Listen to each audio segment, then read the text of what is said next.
Wah, wah. Wah, wah. I had curry tonight, by the way, so my throat's all like sticky from the food, so if I'm coughing a lot, I'm not sick, fortunately, but my throat just feels really bleh.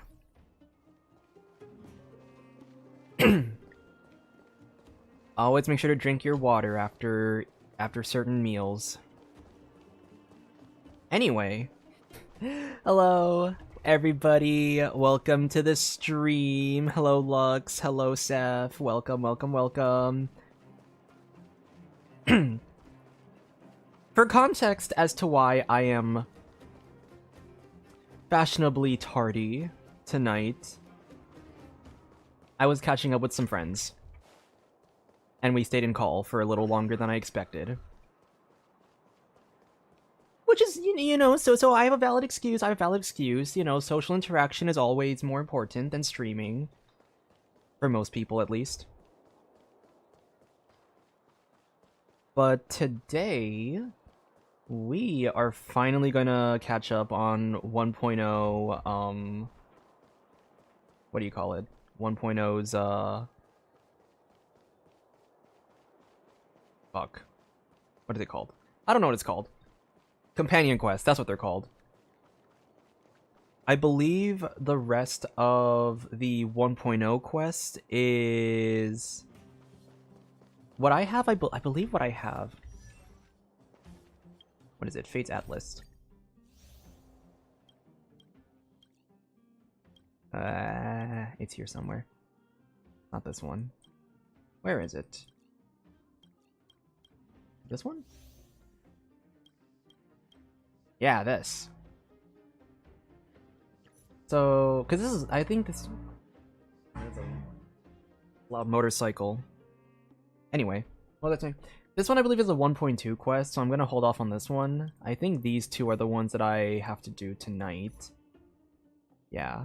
Time Express and Rarely Affectionate. So those are the ones we're gonna do tonight. If it's any, like, expectation, I believe this should take 3 hours. We'll be here for the next, like, 3-ish hours doing this quest. But I also did hear that these two are supposedly, like... Is it 1.3? I thought Luca came out in 1... Wait, did Luca's quest not come out the same time as his actual character? Huh.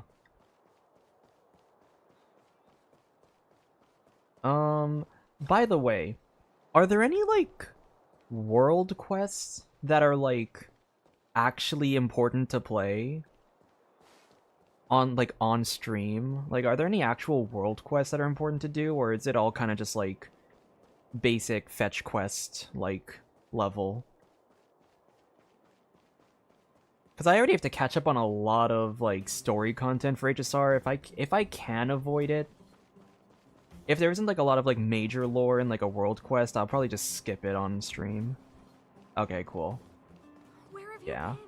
Because I know world quests in Genshin are actually pretty significant, so I always try to stream those. Which oh my god, I also have to catch up on that. I think I still have to do the, I still gotta do some quests on, like, the other islands on Nodcry at some point. Man, oh my gosh, and then the freaking event, the 6.1 event's gonna come out, so I gotta, like, do that. Oh my gosh. I really do have to just become a streamer now. YouTube's gotta take a backseat for a little bit. I guess I'm gonna stream, like, I'm just be like a daily stream. God, daily streams would kill me. I can't do daily streams. I told myself I was gonna do a lot of streaming for, like, Miliastra Sandbox, and then I was just like... And then I kind of just, like, did not have energy at all. But, yeah. I think this should be the rest of the companion quests for 1.0, and then after that, I think we can move on to 1.1 quests. Obviously, I've already done, like, the Xianzhou quest line, so we can't really do that on stream, but we can do story quests, I believe, because there's like these ones, like these story quests that we can do. I'll do them a different day. Hopefully I won't take 2 weeks again to stream this.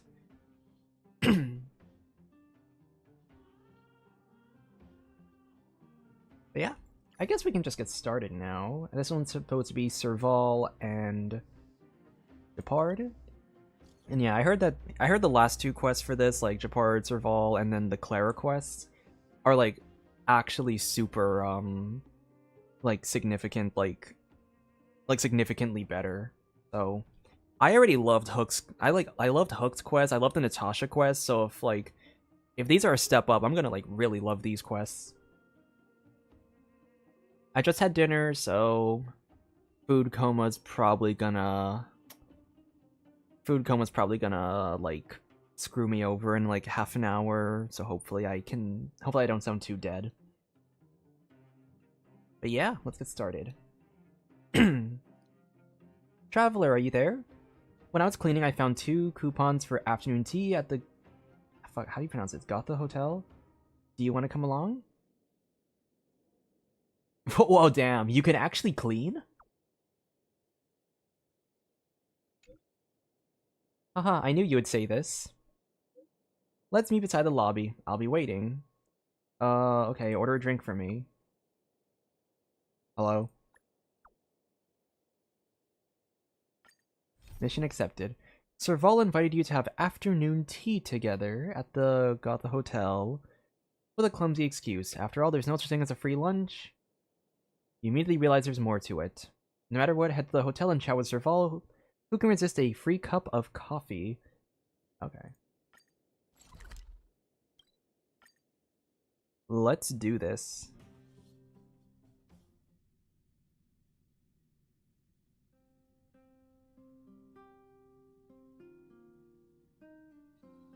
Hard work needs hard rest. I thought the Gotha Hotel was in the underworld for some reason.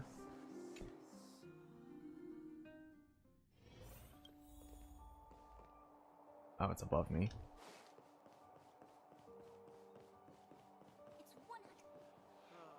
I thought that was Cocolia for a second. I thought that was Cocolia. I was so confused. It's been too long since I played this quest. Ah, speak of the devil. Oh, they are the same hotel. I see. I never say no to a free... Have you placed my orders yet? Huh? What orders? Oops, forgot to check my messages. Ah, sorry, my bad. But it's not too late. You can order anything you want. There's something I need your help with. I had to make it up to you somehow. Looks like we're not the only ones who wanted afternoon tea today, though. We'll have to stand up for the time being. I don't want to fucking stand while drinking tea. This something, is it a favor? Was it that obvious? I'm out of practice. Let's see. This is the price you pay for cleaning. I love how they just give the main character. I love how they give Trailblazer just like the most crackhead shitposty responses. You still remember that? How can I put this? If I remember correctly, you, March, and Don Hong came here on that train. The Astral Express, right? I was wondering, is the train accepting new passengers? Why are you asking me this? Well, it's just... the dust has settled now. The Stellaron problem has been resolved, and... Cocolia... Forget it. It's nothing. Forget I said anything. You see, there's not much left for me here except to carry on repairing equipment in the workshop. I like practicing the guitar, and performances are fun, but the crowds are pretty small. Besides, I'm a researcher. How could I not get excited about the chance to explore new worlds up close? Everyone gets tired of living in small places like Bellabog after a few years, right? I have a say in this. Welcome aboard. Really? I totally... You're gonna say yes, just like that? Yep, I totally have the power to do that. I understand. I'm counting on you. I know this is a lot to ask out of the blue, so apologies in advance. Not like you to be so serious. This is a pretty big ask. There goes Serval. I better send Himiko a text and ask about the request. Or I guess I could ask Mr. Yang? Or Pom Pom? Who's the best one to ask? Himiko was just in a quest with the Asta stuff. I want to ask Mr. Yang because I haven't heard his voice lines in a while. Let's send a message to Mr. Yang. Yang, are you there? Mr. Yang? I have been here the entire time. What's the matter? I just realized that I might have said Traveler earlier when I was reading for this name. Because I'm so... What's the matter? Alis?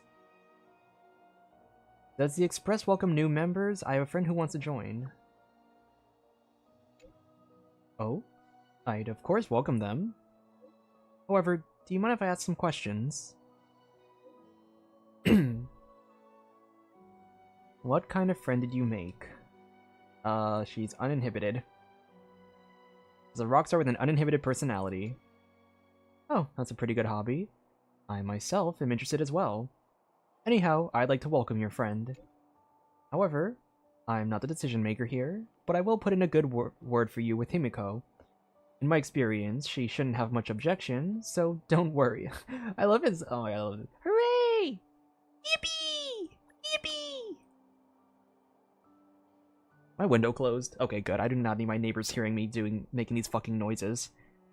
No need to thank me, it's the least I can do. Time Express. Report back to Serval. Where you at?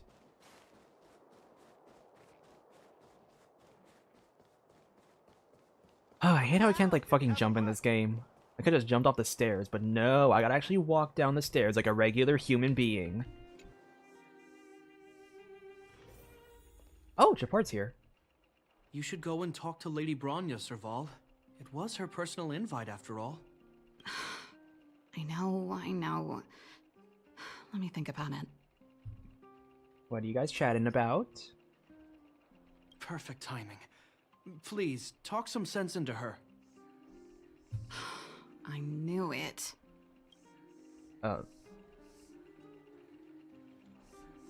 So... which one do I want to do? I'm not taking sides. That's just it. There is no deal. Serval, I understand your reluctance to rejoin the Silvermane Guards, but Lady Bronya values your talent, and she sees how much you could contribute to the rejuvenation of Belobog. So I came to talk to you about it. In any case, you should at least pay her a visit. Okay, I get it. I'll make a trip to Klipoth Fort and tell Bronya what I really think. Sorry, I need to get this over with. Let me know what they said when I get back. Wait, I just realized something. It's a bit of a reach to say this, but Gepard and Serval are kind of like the Kaya and Diluc of, like, HSR. Because you have, like, the military force, right, of the first region or world you go to. One character is part of that military whatever faction. The other is, like, an ex-member who left for whatever reason. Wait. That's kind of funny to think about. Same old Serval.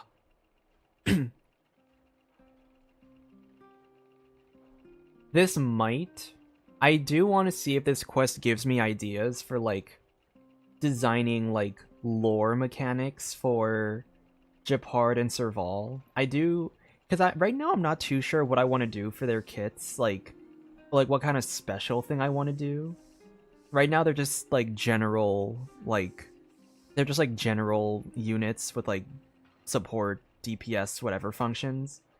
I want to see if I can make like a lore mechanic with the like the Landau siblings. Like, I gotta play Lynx's quest too to see if I can make something out of that, but I don't know. It's like it's hard to decide on that one because it's like what am I supposed to do? Like, Serval's Electro. Serval would be Electro. Gepard and Lynx would both be Cryo, basically. And I'm like, what? That's like a physical superconduct team, and I'm not really sure if I want to do that, to be honest. So I mean, if anything, I'll make like maybe like an ability passive that has like the same name, kind of like how Child and Skirk have like similar ability names with like the Havoc title. So it might just be like Landau something, and then it's like a similar ability mechanic that they all have, but it's not like a big like game-changing mechanic either. Like, I thought about like maybe like I don't know. Gepard increases the team's Gepard increases the team's damage based on his defense. Serval increases damage by her attack, and then Lynx can increase damage based on her HP. Like, it can be like that kind of. It might be that kind of lore passive where they all just kind of have like that kind of ability. But I don't know. Let's see. What happened? Sorry, my head's still in the argument. It's like this. As you know, my sister used to be one of the research team leads in the Silvermane Guard's technology division. Stellarons were her main area of research, but her expertise went far beyond Stellarons. She was, and still is, well versed in mechanical engineering and other fields.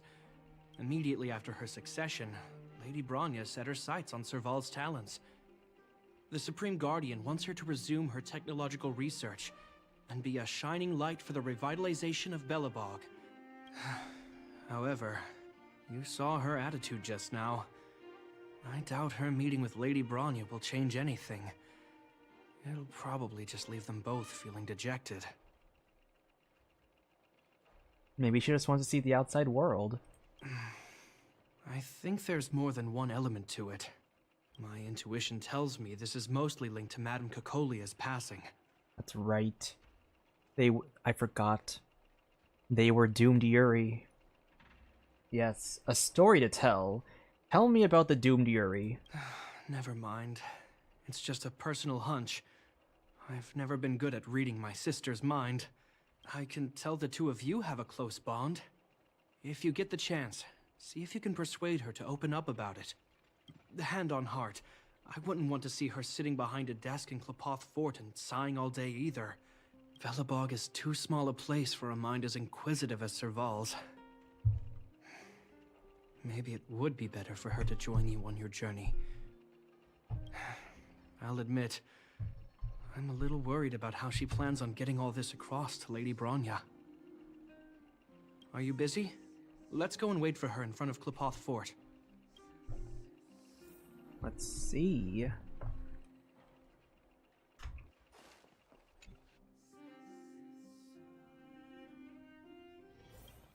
Where is that? You know what I mean.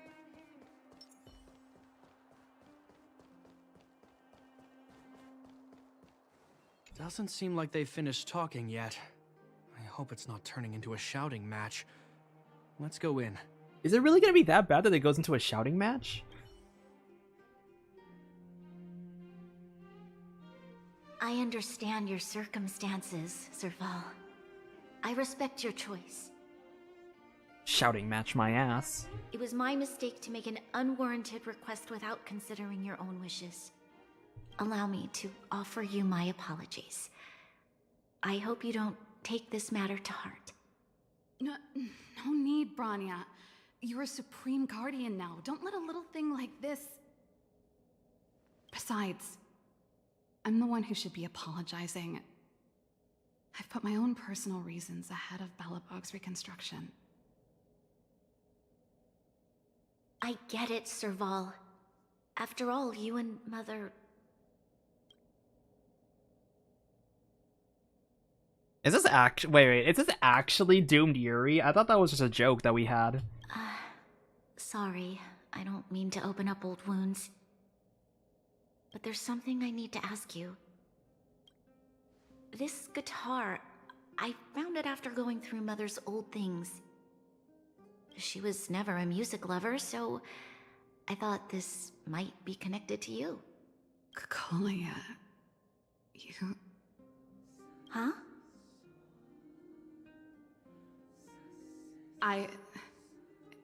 It's nothing. You're right, it does belong to me. In fact, it once belonged to me and Cocolia. It was our shared treasure. Of course. I'm sure there's a story behind it. But that's between you and Mother. I won't pry. I hope you have an amazing journey, Serval. Do remember to visit home when you get the chance. I will. Thank you, Bronya.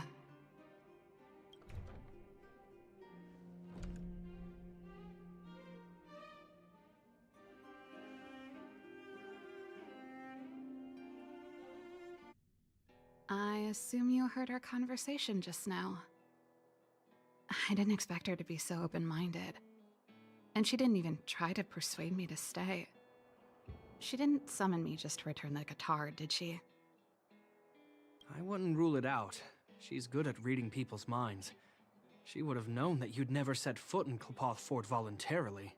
After all these years, I never thought I'd set eyes on this guitar again. Guess we're stuck with each other.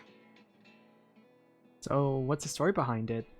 Did Cocolia like rock and roll too? If she did, I never knew about it. The story behind this guitar. It'll take a while to tell. When we were in cadet school, Cocolia and I were notoriously disruptive. We were always coming up with the next crazy invention. We called it exploring the infinite possibilities of new technologies. This guitar was one of those inventions. Cocolia came up with a name, the Super Electromagnetic Flux Player, or electric guitar for short. Damn. Damn. Electric guitar. I like how this is like a technological advancement in Belobog. Don't believe me? Let me tell you, Cocolia and I shared a similar way of thinking back in the day.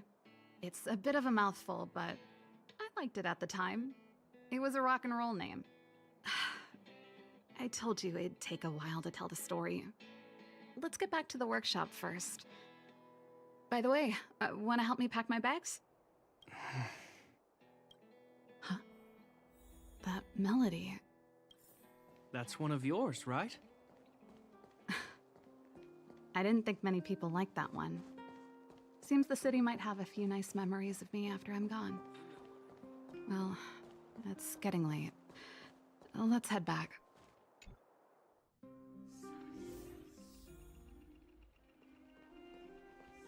Now, what am I gonna call this new song? Okay. What should we do now? There's no place like home. I never feel completely free out there. Gepard, can you lend your dear sister a hand? Help me pack my bags. Am I allowed to refuse? This place, just looking around gives me a headache.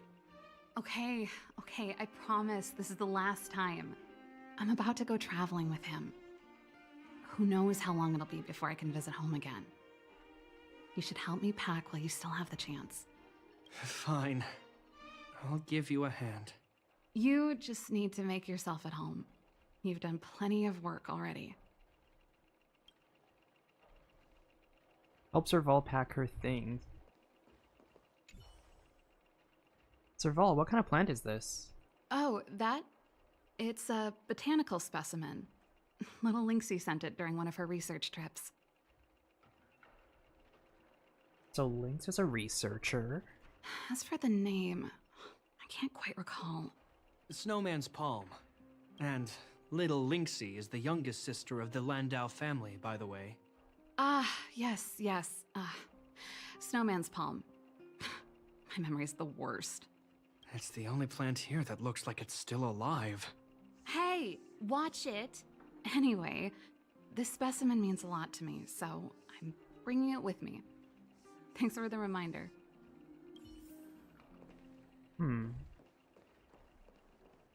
Serval's guitar. This is such an interesting looking guitar.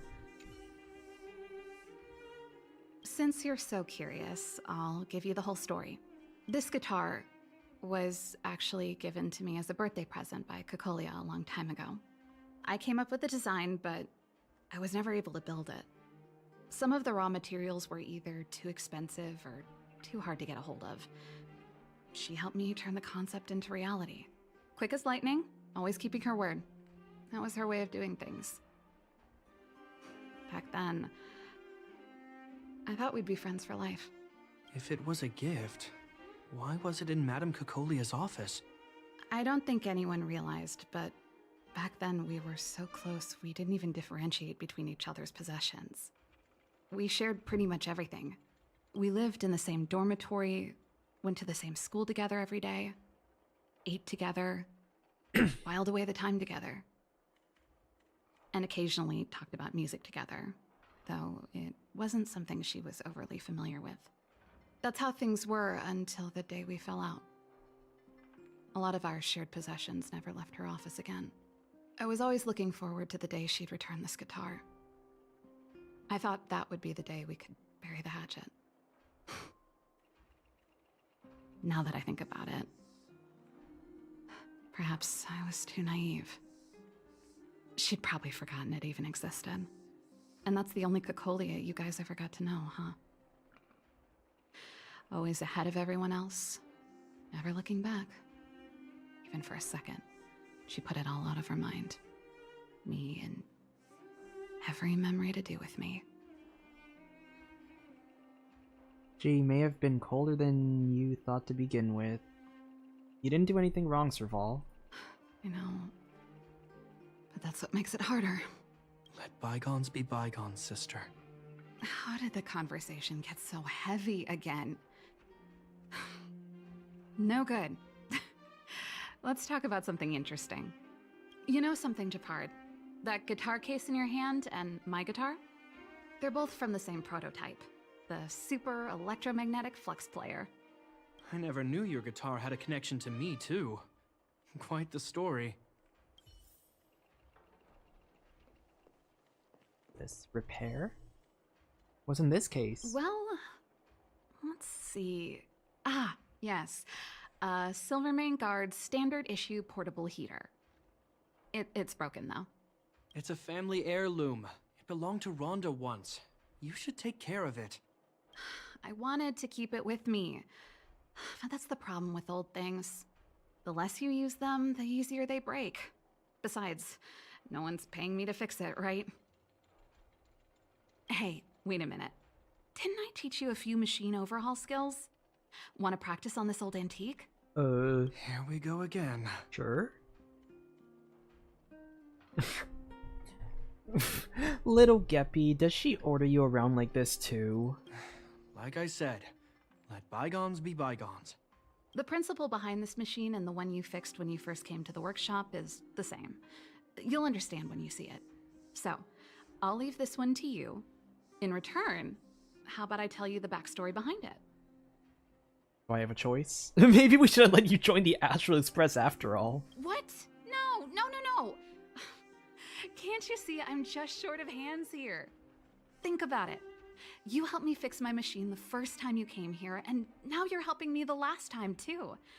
That's called having a beginning and an end, right? Well done for putting up with her for this long. Fuck, how do I do this again?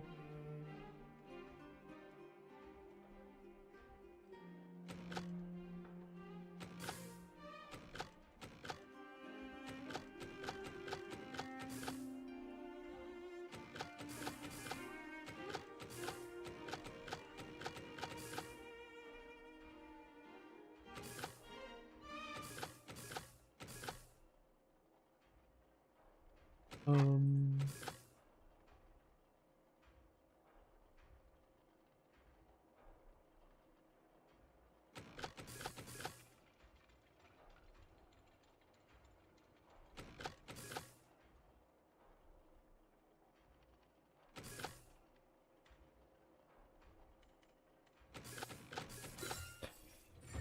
Yep, I know how to fix that. Great job. Like I said, a reliable apprentice. As promised, let me tell you the story behind this little heater. Its original owner was an ancestor of the Landau family, Rhonda Landau. She was one of our great heroes who participated in the defense of Belobog 700 years ago. The records tell that during the decisive battle, she led 2 Silvermane Guard brigades. She engaged the enemy for 4 full days and nights in the fight for the city. I still have the newspaper clippings from that time. I'll show you when I get the chance. She must have been pretty strong. Of course. After all, she was a Landau. Take responsibility for your choices and the people of Belobog. Every Landau is driven by that ethos. Help Serval track her things. 3 out of 4. Is it Gepard himself? Oh yeah. And I thought I was messy. Looks like Gepard's got his work cut out for him. No. Oh, it's this. What's in the desk? Oh, that's a letter I was gonna send to my mom. I haven't even finished reading it.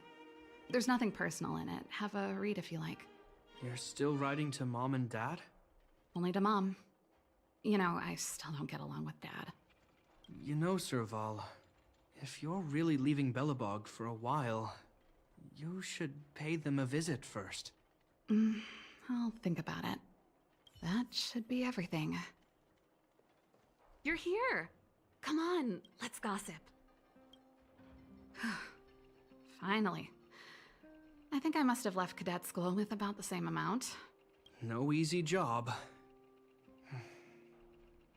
Serval, I want to ask you again.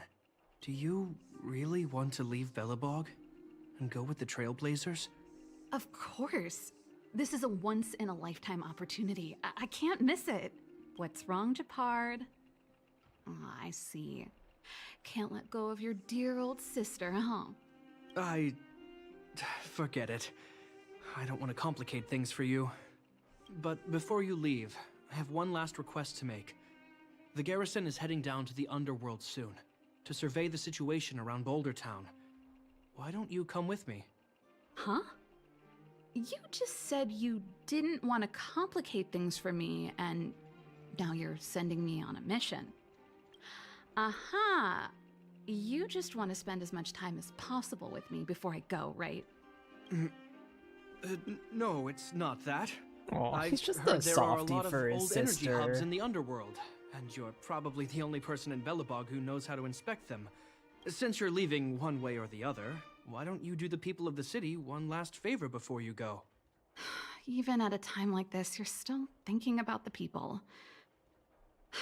I don't know what to say. All right, I'll help you out. The first and last time the Landau siblings will work together. Thanks, sis. If you have the time, could you accompany the garrison? You're Belobog's hero. I'm sure you must be popular in the underworld. The Silvermane Guards will face less resistance if you come with us. Of course. Remember to send me a message in advance. Thanks. I'll contact you when the guards have finished their preparations. I'm tired of packing. Let's leave it here for today. Thanks for your help. Oh, I drank all the tea. Why am I getting sleepy? Oh, that's it?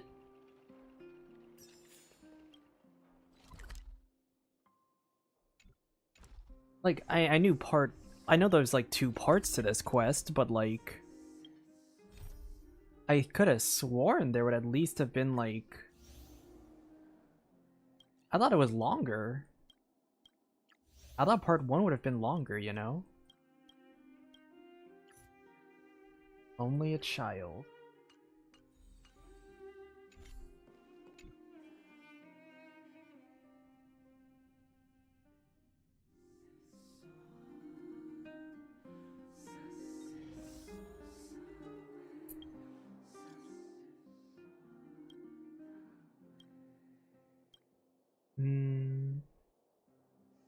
for Refrain to set off. Let's meet at the overworld cable car in a bit. Alright.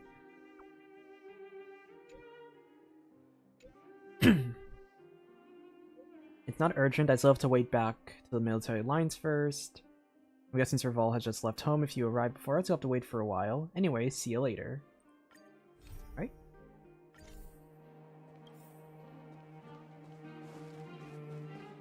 How You know what? do I get there? Eek.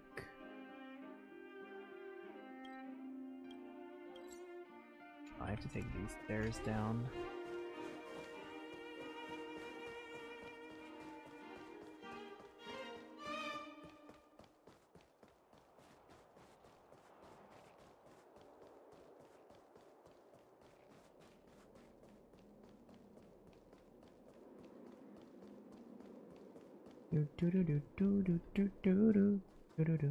What's this? Oh.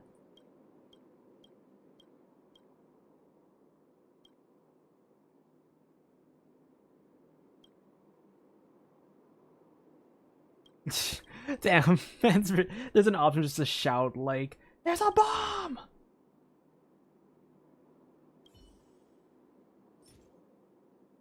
What? I can submit a high morals thing?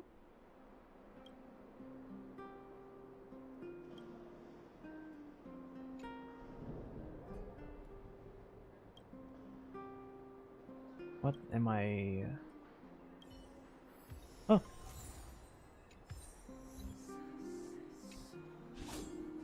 I have a watch now.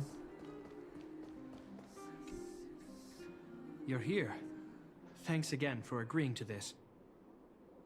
Sorry to keep you waiting. Don't be. I only just arrived myself. The highest priority for today is establishing good negotiations with the Chief of Wildfire. I'm about to get that process underway.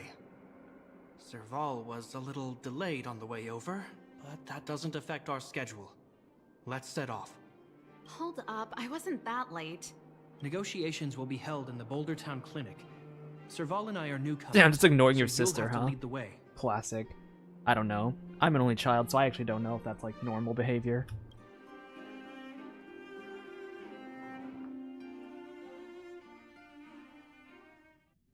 The underworld isn't exactly how I remember it. I like this coat. Feels like we're not getting many friendly looks, huh?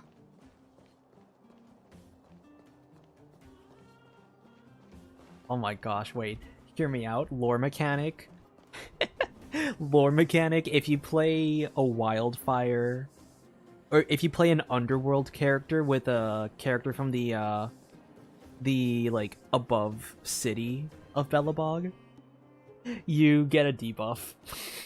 That'd be such a stupid mechanic, but it'd be kind of funny. Well, well, well. I don't think our little clinic has ever played host to an occasion like this. We meet again, Mr. Oleg. Oleg will do, son. Oh, you. You probably won't know. Our young Silvermane friend here and I had the pleasure of speaking to each other at a certain Guardian succession ceremony. We're not complete strangers. But as for this young lady... The name's Serval. I'm, an ex-engineer from the technology division, and... Gepard's sister? Pleasure to meet you, Chief. Likewise, miss. The more the merrier. And it's good to have you here again. It bothered me and Natasha that we never arranged a formal welcome for you. Once we're done talking, you must all join us for a meal. We'd be honored. But to your point, Oleg, let's finish our discussions first. Quite right. Let's head inside.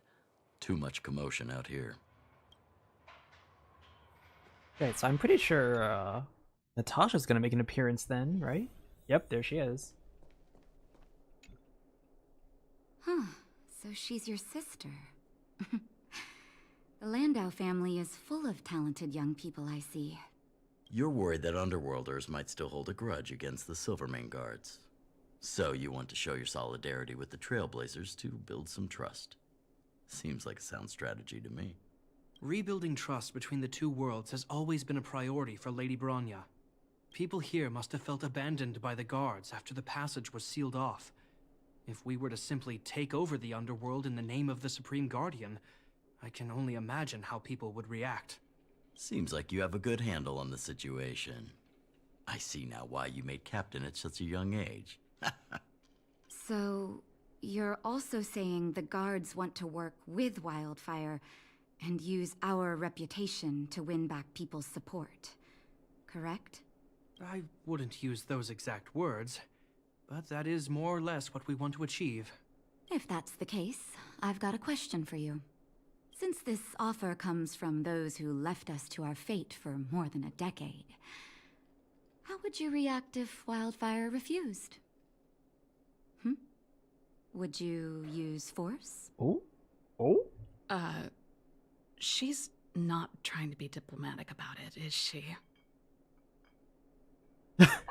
Damn. Fight! Fight! Fight! Stop TV. stoking the fire. It knows what I like. The barrier between the surface and the underground was the product of the former Supreme Guardian's misjudgment, and the policies that resulted from it. The people of Belobog should have stood together, but instead, we were made to blame and hate one another.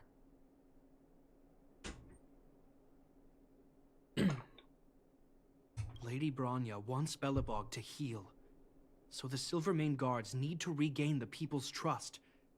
But we won't achieve that by kicking doors open and policing everyone around. Very good, very good. As a grassroots organization, Wildfire did an extraordinary job maintaining order for over a decade in the absence of the guards. I can only imagine how much work you put in to protect the underworld. I can assure you that the guards are not here to seize power. If it takes time for the people to trust us, so be it. We're willing to take small measures and serve as an auxiliary force to Wildfire to help maintain peace. I hope you can see that everything we do to rebuild trust and make Belobog work for all. Little Geppy has grown up. I've never really seen this side of him before. The more you learn. That's an answer I can accept. Oleg, what do you think? I think there's no need for the guessing game to continue. It's obvious we share the same goal. With the help of Bronya, Serval, and Gepard, we're one step closer to rebuilding a united Belobog. I agree. Tell Bronya that Wildfire will work with the Silvermane Guards on security matters. However, things aren't simple down here. Please also tell her to draw up plans in case the situation demands... Monsters! Monsters from the Fragmentum! Well, nothing says building trust like showing the two strongest organizations fighting a common enemy. They're swarming toward the town! Not good. Stay here, Natasha. The patients need you. The soldiers and I will handle this. Understood. We'll be counting on you. Everyone rushed outside. I should probably see what's happening. Oh, damn, look at this. Please, help my friends! Why don't you finish your story first? I'm sorry, I didn't mean to scare you all. What happened? Take a breather. The monsters invaded the mine. Please, you have to save my friends. Otherwise those things would tear them apart. Don't worry. The Silvermane Guards are trained for these situations. Where do we find them? The Great Mine! The one with the big ore vein! Understood. I'll send my men to set up a perimeter and start the rescue operation right away. Mr. Oleg, please entrust the Silvermane Guards with the rescue. The defense of Boulder Town will need Wildfire's expertise. Watch out for ambushes, and be ready to receive wounded soldiers. You're a natural-born commander. Understood. Leave it to me, son. Your troops will be unfamiliar with the layout of the mine. I'll send some of my men to be your guides. Thank you. In the name of the preservation, I promise we'll do everything we can to save lives. I'll go on ahead and lead Let's the troops to the go. mine. They're working together. Catch up to us when you can.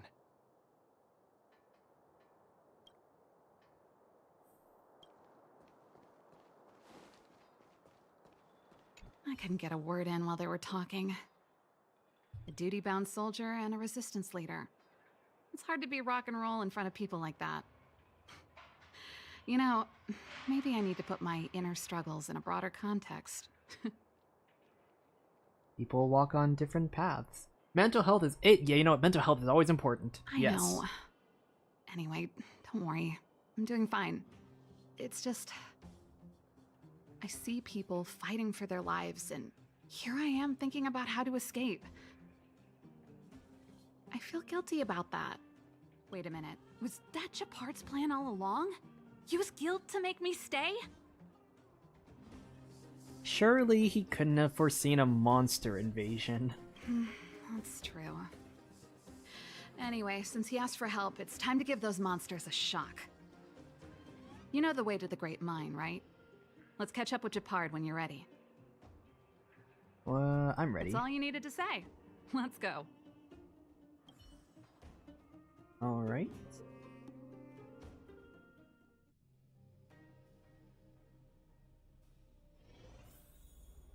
Let's do this. Put all artillery units on standby. Wait for my command to bombard enemy positions and cover our infantry advance. We have a choke point here. Tell all infantry units to switch to double line formation. Close quarters in front, gunners behind. Remember, get the wounded out as soon as possible, and always secure your flanks before advancing. Yes, sir. Ah, you're here. Get ready. We need to help the infantry lines drive deep into the mine. How's the situation? The back of the mine has been secured, which gives us a forward base to send in supplies. The Silvermane Wildfire Combined Regiment is conducting rescue missions as they advance. The battle is fierce. I need to get to the front line. I'll leave the command post to my officers. I don't know much about warfare, but I don't see why a commander needs to lead the charge. The situation here is totally different from the restricted zone. Oh, yeah, Seth? What is it? Gepard, let me and him clear the way for you. You should stay in your command post. Thanks, Serval, but please trust my judgment on this. I made a promise to Mr. Oleg to save as many people as possible. I have to see to it myself. There's no stopping you once you've made up your mind. Fine. We'll do it your way. Let's move out. We need to clear a way for Wildfire and the guards. Let's see. Gotta go down there now.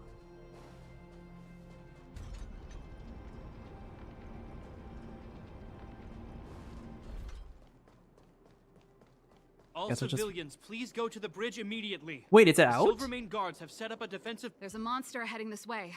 I thought it What was. should we do, Gepard? I mean, I guess you know. Okay, time zone. That's why. Bring it down.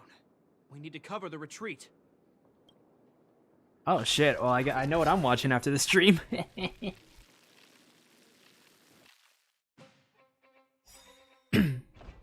Oh my god, the frames. All will be swept Damn, the away frames. by the wind. The frames are really framing. Be intoxicated. It made it easy for us. The human body But we is can't let our guards beautiful down. in its fragility. It's safe here. Let's move on. Oh, wait, I have to fight. Oh shit.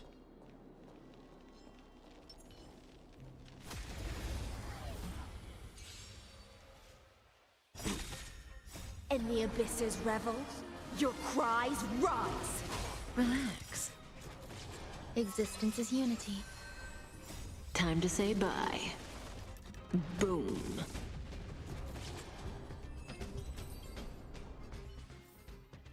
The delightful feed ends. For now. Up we go. Any fish taken the bait?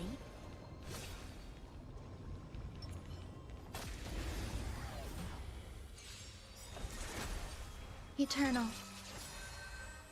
All will be swept away by the wind.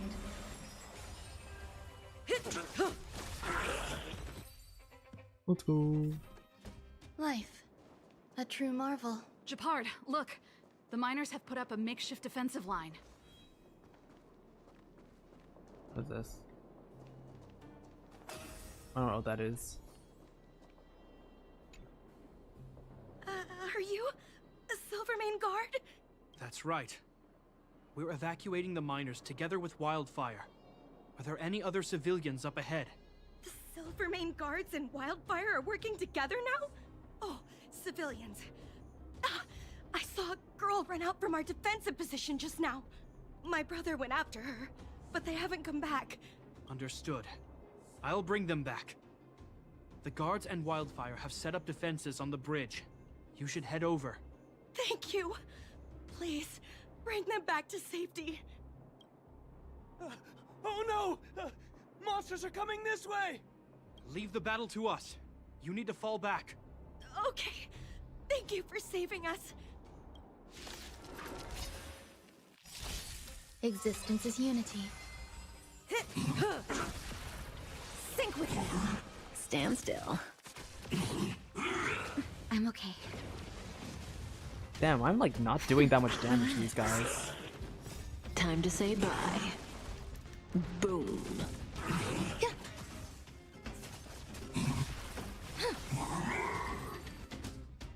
Let's keep searching for the missing girl and the miner. Is it me or is it cold here?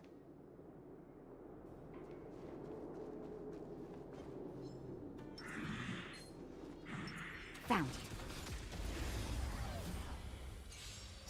Stand still. In the abyss's revel, your cries rise. Relax. Eternal. All will be swept away by the wind. Time to say bye. I am curious what's gonna be like the turning point for Serval not Be leaving. intoxicated. 'Cause I can already kind of predict that she's gonna In the stay like on abyss's revel, Bellabog. your cries rise. I'm curious to know. I want to see if there's like a more specific like thing, Time right? to say bye. This obviously would not be enough to like,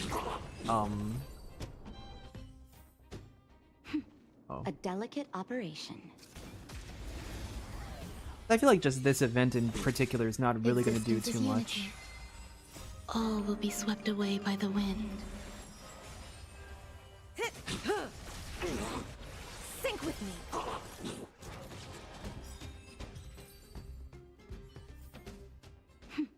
A delicate operation. Oh.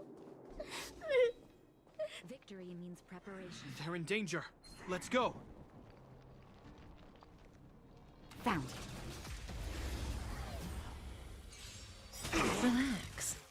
In the abyss's revel, your cries rise. I love using like Stand version still. 3 Eternal. power creep and version 1 enemies. Time to say bye. Boom. Be intoxicated. Relax. You two. It's too dangerous here. Find the Silvermane guards and Wildfire at the bridge. They'll protect you. Okay. Fanzino, take my hand. Let's get out of here. It's so cold here. I'm scared.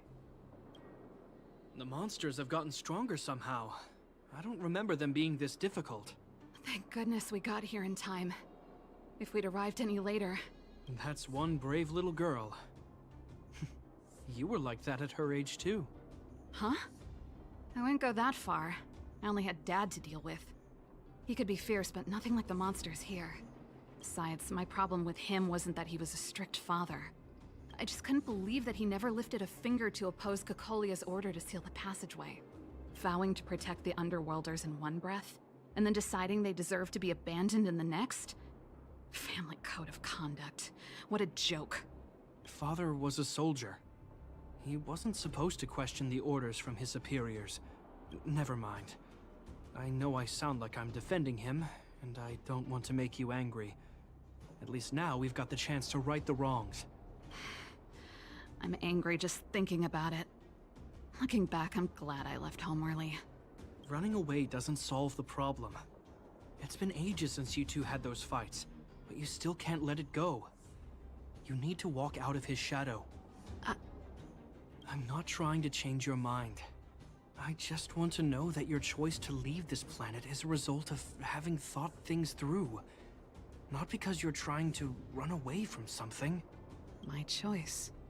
Sorry, I sound like Dad. Don't worry about it. I get what you're trying to say. I do. It's just... I need some time. Let's focus on the business at hand. That miner we met said his brother came this way. We should look around. Okay. Be careful, though. I sense a drop in temperature. Something's not right. It could mean something we haven't encountered before is waiting for us. Stay on your toes. Gosh, I wonder if I think we're gonna get like some fucking Cocolia like trauma shit or whatever. Like if the enemy we fight reminds us of the Cocolia fight, I wonder if Serval's gonna have like PTSD shit.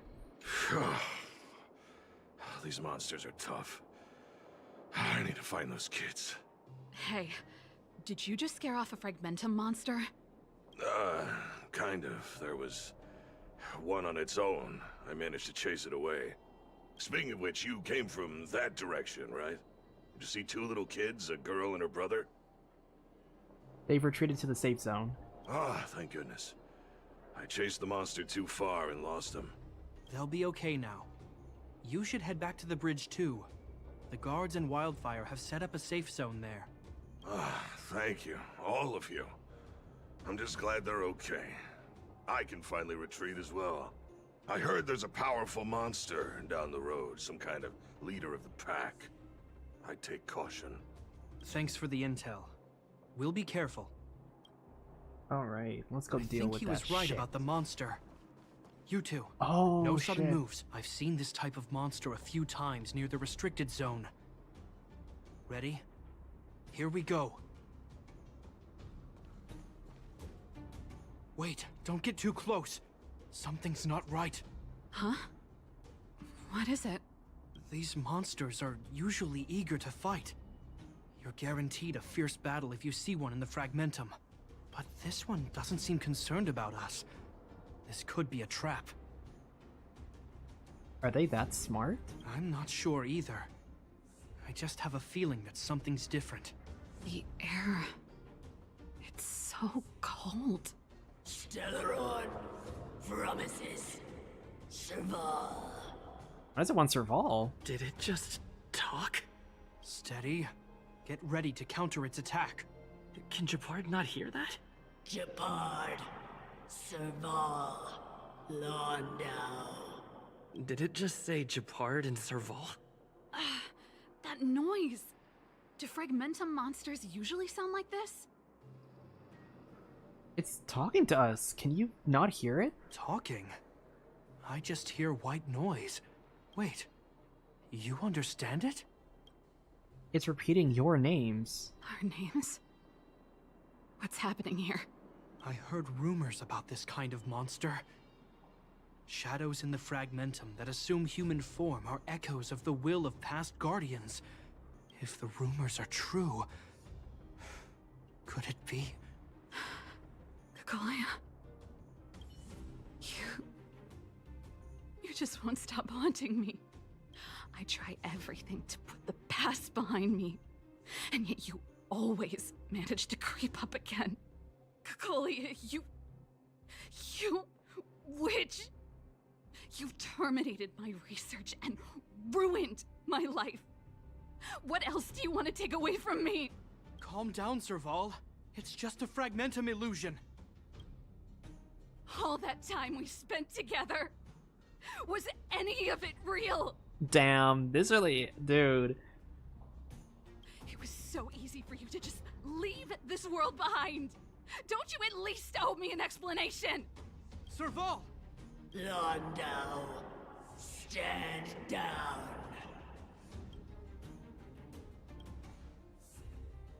There is no place for you. The promised new world.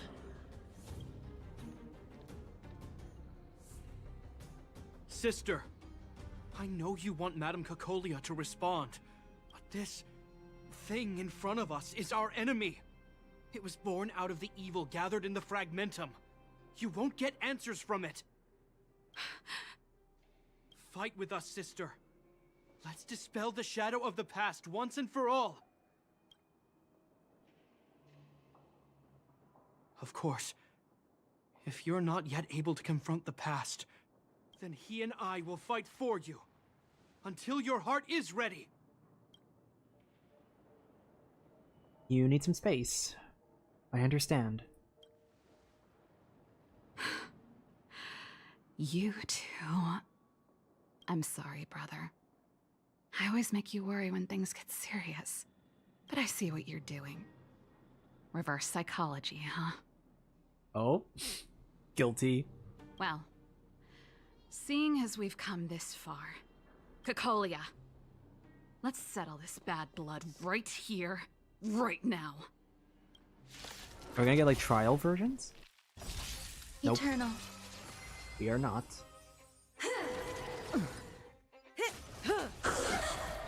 Sync with me. Stand still. Nap time. Relax. Time to say bye. Boom.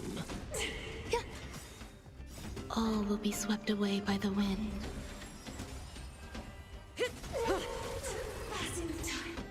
Oh, that was easy. Serval.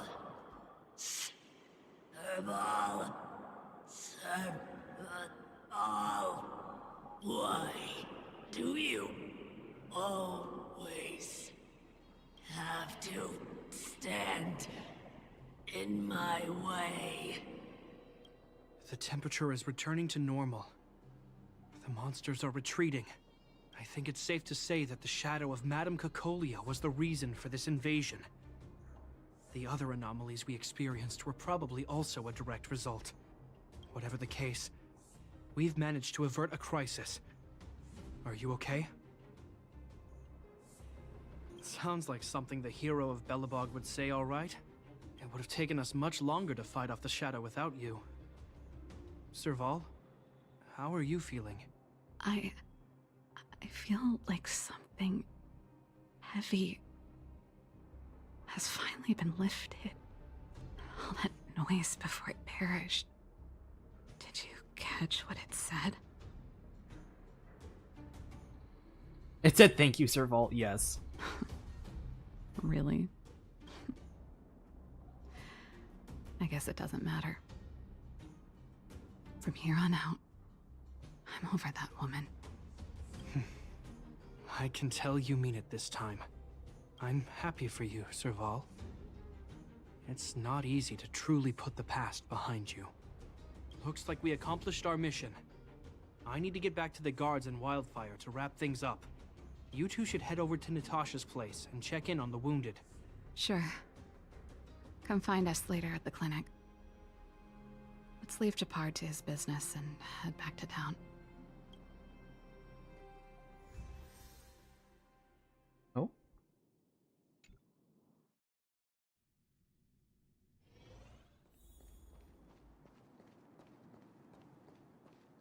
Let's see. Here we go. Oh, is that a stain? I like this. I wish you all a journey that is free of illness. I see. Thanks for bringing me up to speed. The clinic has been busy while you were gone. We've treated many people, soldiers and civilians alike. All in all, I owe everyone a big thank you. It would have been much harder if Wildfire had operated alone. Thanks to Captain Gepard, we managed to keep our losses to a minimum. I'm sure people will begin to appreciate the Silvermane Guards after this battle. How could I forget about you two? We couldn't have done it without your help. You're too kind. They deserve the real credit. I doubt I'd have come back in one piece without them. Sounds like you went through a lot of danger. Are you hurt, Miss Serval?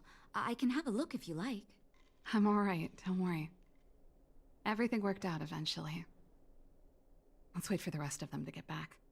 Miss Natasha, we've returned. Is that Gepard? Gepard returned and reported to Natasha what happened on the front line. Mr. Oleg has a pretty good handle on what's needed in the mine. He's arranging for rescue teams and supplies to be sent over. He won't be back for a while. Looks like you guys have the situation under control. I'd love to sit down and chat with all of you, but I still have a backlog of patients to see. Oh, there was a girl and her brother who said you saved their lives. You might want to check on them and see how they're doing. Natasha's right. We should make sure those children are all right. Come on, drink it up and you'll feel better. But there's smoke coming out of it. How are you guys feeling? It's you. You saved us from the monsters in the mine. You guys are Silverman guards from the overworld, right? If you hadn't been there, we would have... I'll think of a way to repay you. I'll get a job and... That's very kind of you. If Mom and Dad were still here, they'd want us to return the favor. Mom and Dad went somewhere far away a long time ago. Haven't come back yet. They'll come back one day, Zeno. So, you're looking after your brother on your own? That must be hard. Not really. It's my responsibility as a sister. I'm just worried that with all these monster invasions, maybe one day I won't. My brother is too young to survive in the underworld. To think he might have to live on his own. The misjudgment of the former Supreme Guardian isolated the underworld for more than a decade. With that isolation came tragedy. But under Lady Bronya's leadership, the Silvermane Guards will atone for past mistakes and bring relief to the people. From now on, you don't need to worry about the safety of your family. Oh my gosh, I just realized these two are supposed to parallel, this brother and sister right here is supposed to parallel Gepard and Serval. Captain Gepard. Taking care of yourself is hard enough under these circumstances, let alone if you have a brother to look after. I know it can't have been easy. Zeno, right? Yes, Mr. Captain. You're still young, so you need to stay under your sister's wing.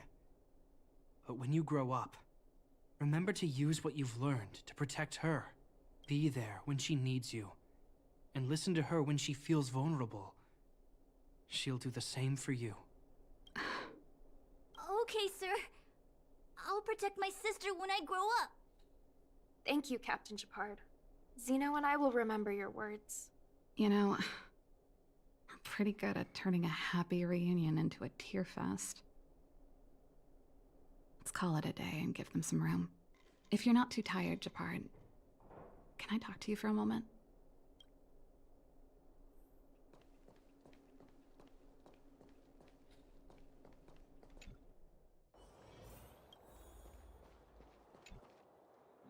What you said back there, did you really mean it? Of course I did. And it wasn't some last-minute speech I cobbled together. It's how I've always felt. We can't always face problems alone and build walls to keep people out. We need to learn to rely on others. Especially those we care about the most. I know what you're up to, Jeppy. Huh? What do you mean? You made it sound like you were talking to those kids. But you were talking to me. Who's building that wall now? Well, a Landau just called out a Landau. Gepard. I changed my mind. You mean... Change of plan.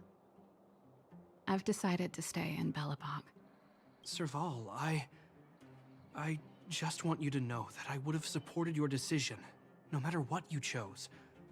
I wasn't trying to force you to stay. I know that, Gepard. Don't worry. I've thought this one through for a change. What you said was the last piece of the puzzle for me.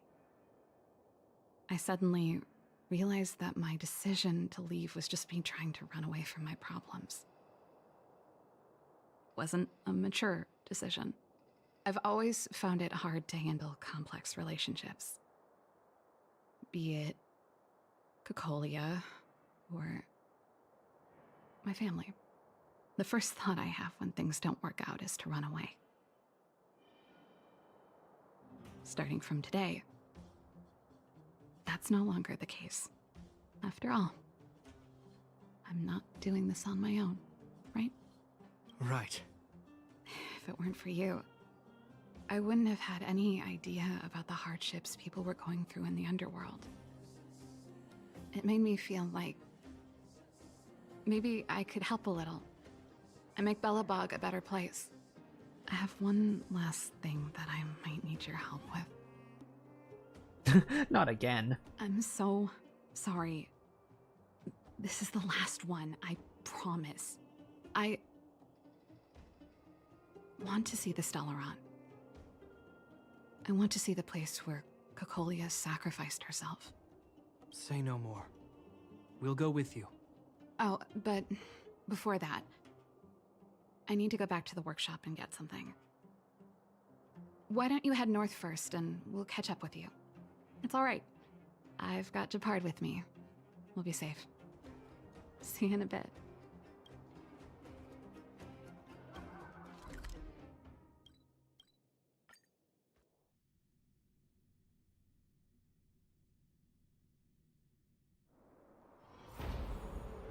God damn, that music is threatening. I'll wait for them here. It's cold here. Is this the Stellaron imprisonment device? They had such advanced technology back in the day. Impressive. This is where Madame Cocolia died. She gave something back in death. Did you come here to pay tribute? I think I'm mostly here for myself. Still, I wanted to come here to perform for Cocolia. To say goodbye. I'm glad you guys are here to witness it. Not the nicest spot for a show. And the equipment could be better. Sorry about that.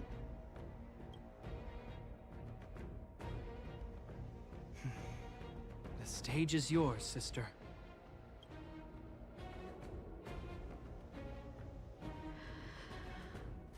We're gonna get like a Look at me. cutscene. Cocolia. Don't you dare look away. Because I We're getting an actual cutscene, what? will no longer live in your shadow! Oh shit.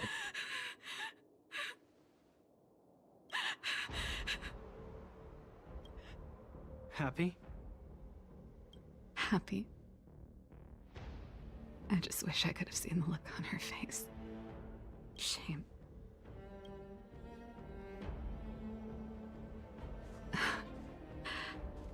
Well, that's all from me. Thanks for sticking by my side throughout all of this. As for tonight, let's go to old Gerda's place and have a big feast to celebrate. So, you're getting the tab?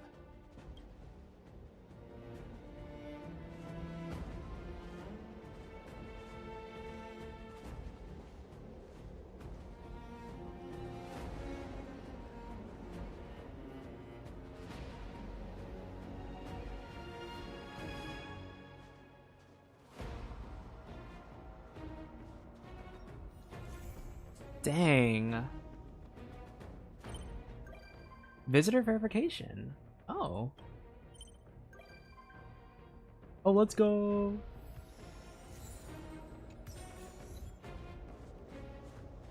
That was nice. I think my only the only thing I have, I think it's especially because it's like an older quest. It's like the music doesn't change even like I wish the music would change because this kind of like threatening music just low-key did not fit with the final scene. I wish that they just changed the OST for that particular cutscene And I think it would have made like the scene itself just a little more impactful. Oh, what the fuck? They don't look happy to see us. Hold on. That is a monster. Eternal.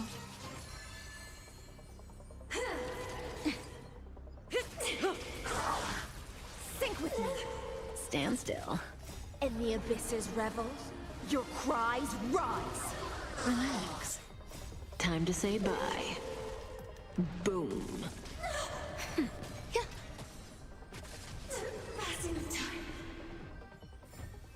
Let's go. I can unlock this. Like what you see? Oh. Me too. I don't know if those are good. How many wishes do I have available?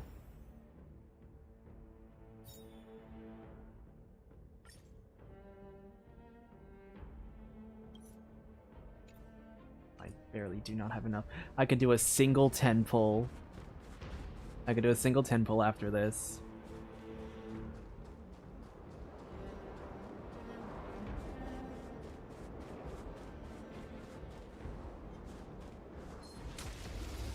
Yeah, I don't know. I'm trying not to be too stingy with the quest line because, like, these are early quests, so I understand, like... Be intoxicated. Like, I don't want to hold it to the same standard as, like, Amphorius or The human Penacony, for body example. is beautiful in its fragility. I don't know, maybe... For me, it just kind of felt a little... Like, the pacing felt a little fast. I don't know if that's... I don't know. I don't know if that's just me. I don't know if I'm just being too stingy with the quest, the writing of this. But it did feel kind of fast. I was like... I was a little surprised. All will be swept away by the wind.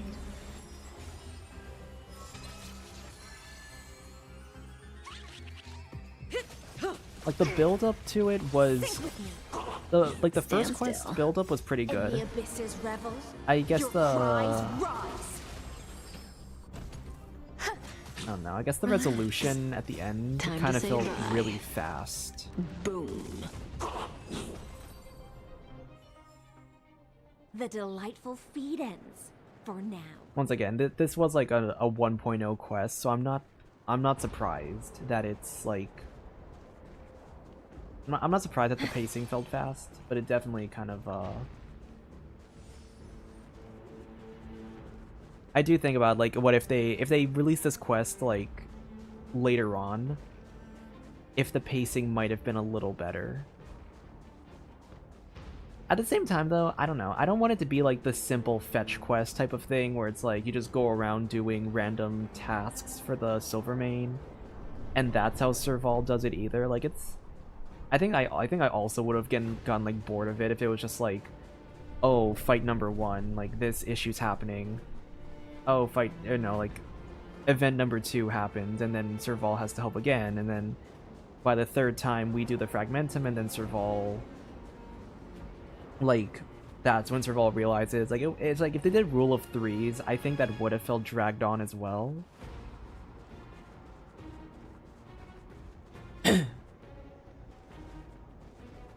I don't know. It's...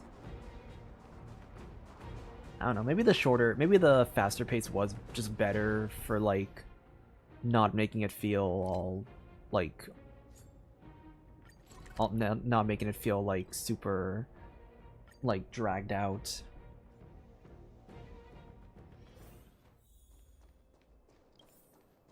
But let's move on to Clara's companion quest. I heard this one's also, like, really emotional. The thief has stolen parts again? How am I going to track down this crook? Clara, what's wrong? Oh, it's you. There have been a few unusual thefts in the dwelling over the past few days. The vagrants say that the parts they worked so hard to obtain have completely vanished. They're worried that there's a thief in the dwelling. Despite our investigations, no one has been able to track down the thief. What's even stranger is that the thief appears to be only interested in stealing parts and doesn't care about other valuable items. The vagrants had no choice but to ask Mr. Svarog to look into it, but he still hasn't found anything. I investigated the matter myself, but I came up empty-handed. Jeez. I'm baffled. What a strange thief. The smell of crime. How exciting. That look on your face is a bit scary. But if you're willing to help look into this case, perhaps we can uncover some clues that I missed. Oh, I heard the vagrants on patrol last night ran across the thief again, but I haven't had time to look into it. Should we go ask them?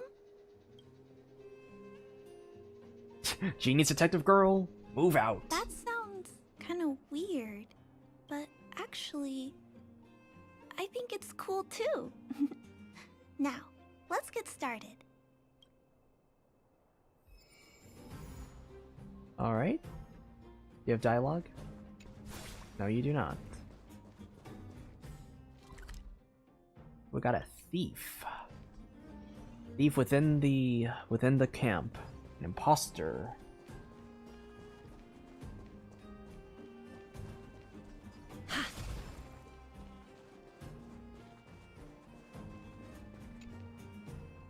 Sir, how are you? I heard you saw the thief who stole the parts last night. Can you tell us what happened? Ah! Who's there? Oh, Clara, it's you. I thought it was... You scared the living daylights out of me. I did see the thief last night, but who is this person next to you? I'm the brilliant sidekick of this genius detective. This nickname is a bit embarrassing. Detective? I see. You're here to help catch the thief, right? Sure. It's great that there are more people here to solve this case. Hold on. I'll explain what happened last night. Just let me gather my thoughts first. Okay. So, last night, I was on patrol when I bumped into the thief stealing the parts. Then I just... Why do you sound so terrified? Goodness, I was so scared. It was dreadful. I was cold and hungry while on patrol last night, so I decided to return to the dwelling and heat up some leftover canned food for a snack.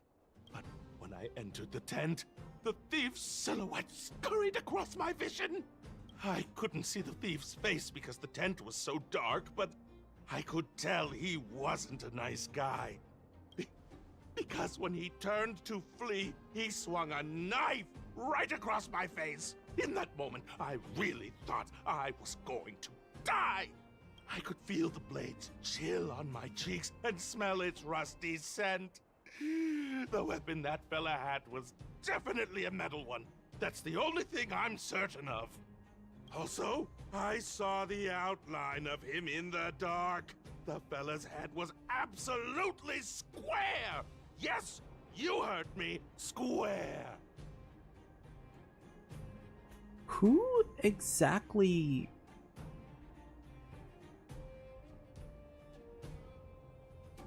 Who exactly would it be?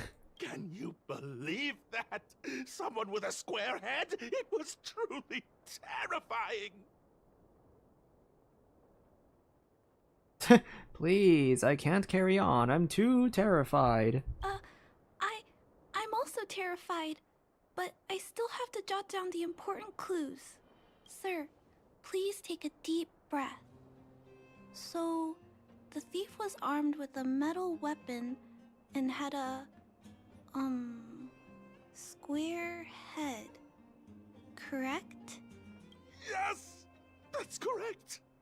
I'm struggling to make sense of these clues. Do you have any thoughts?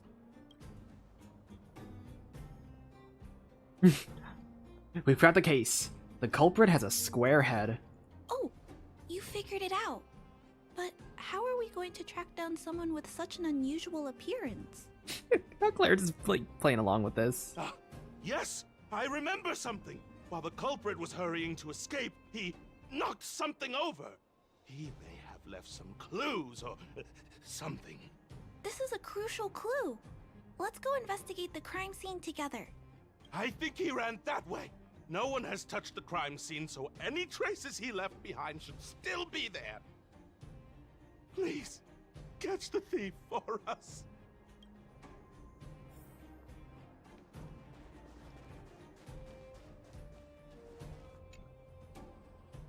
Some abrupt scratches left on the mountain, which seem to be done by a metal weapon. Take a look at these marks. These are very suspicious. Could they have been left by the culprit? They point in that direction. Let's go take a look.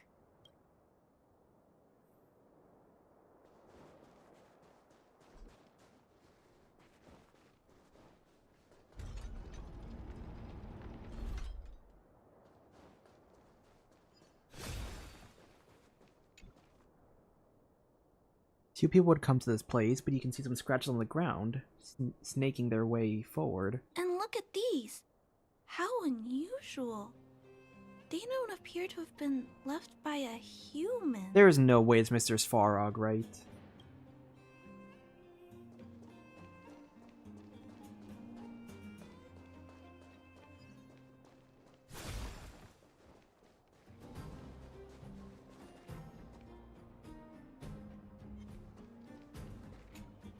The tracks stop here.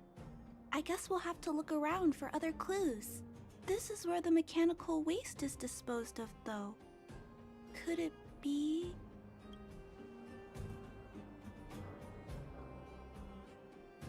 I like how there's, be careful, we don't want to alert the culprit, and then there's fucking, face me now, bitch! Hey, you're being too loud.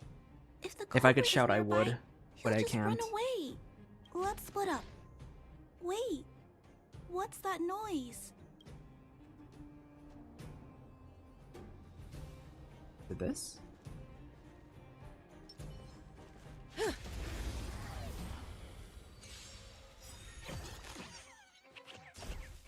Eternal.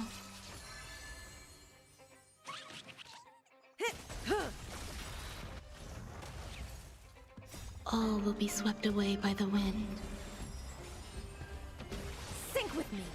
Relax. Nap time. Well, that was easy. The human body is beautiful in its fragility.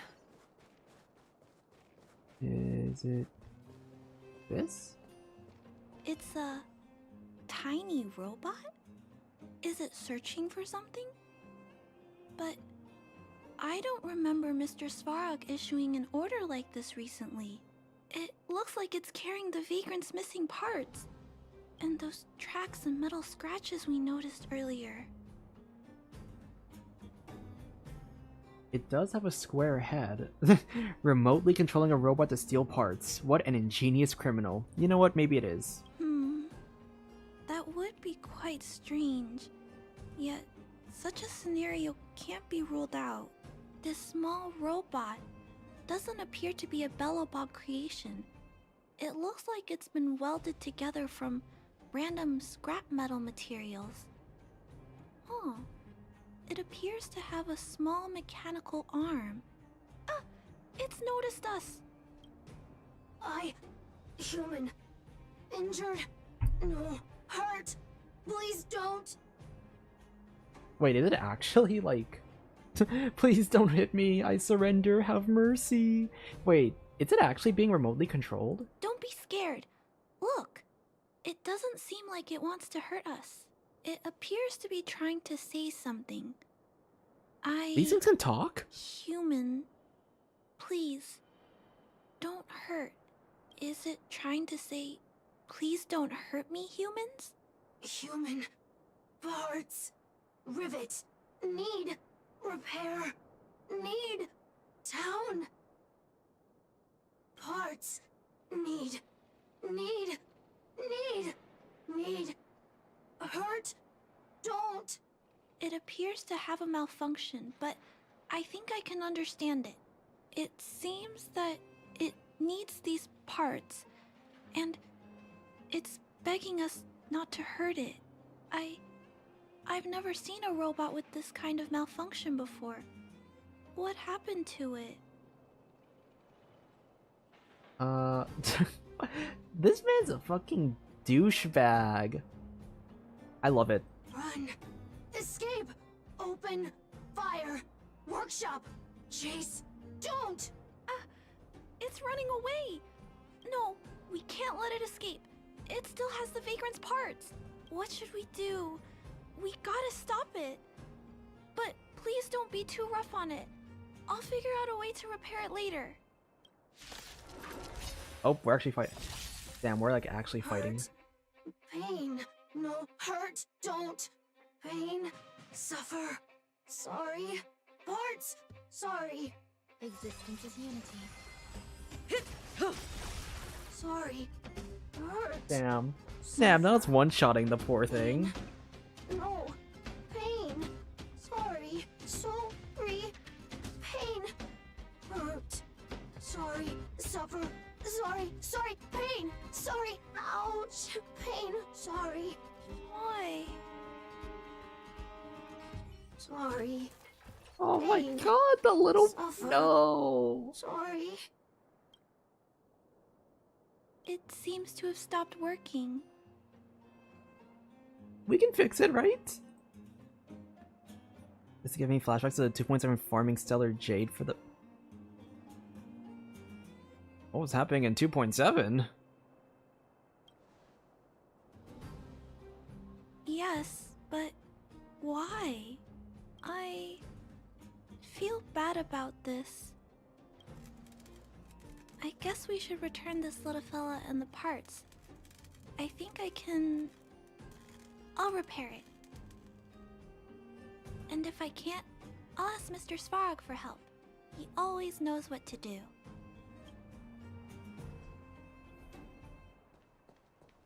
Alright. Initiating assessment of the robot's condition. Please wait, Clara. While Mr. Svarog is assessing this little fella, let's give it a quick checkup ourselves. This paint job and these custom parts, and the way the Oh, parts that's so are real, getting attached. Fugue. That would have been me all with quite Sunday strange. if I was playing in 2.7. But one thing is for certain. This little fella is not under remote control.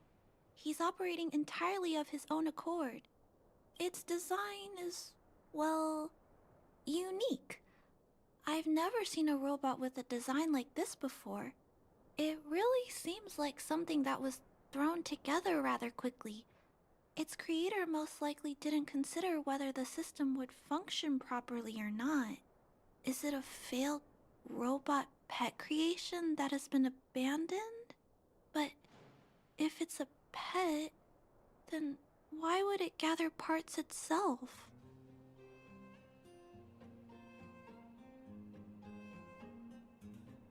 And I've heard the term robot pet before, have we? I've heard that some vagrants in the dwelling keep the little robots they find as pets. Some vagrants also make modifications to their pets, which they call pet upgrades. Pets like that are pretty rare, but some of the folks who have them have formed a small community to share ideas. Some are interested in nurturing robots. Others force them into battle. If my memory serves me right, the parts this little fella stole were originally designed for that kind of pet upgrade. The vagrants, or to be more accurate, the majority of the people in the underworld, regard robots as nothing more than tools. But I disagree. Robots have their own thoughts and feelings. It's great that you understand what I'm saying.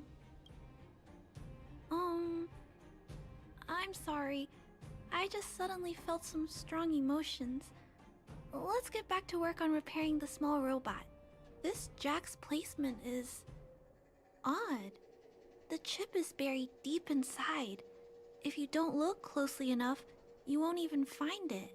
Assessment of the robot's condition is complete. The shell damage is estimated to be 98.2%. The assessment concludes that a total recovery is impossible.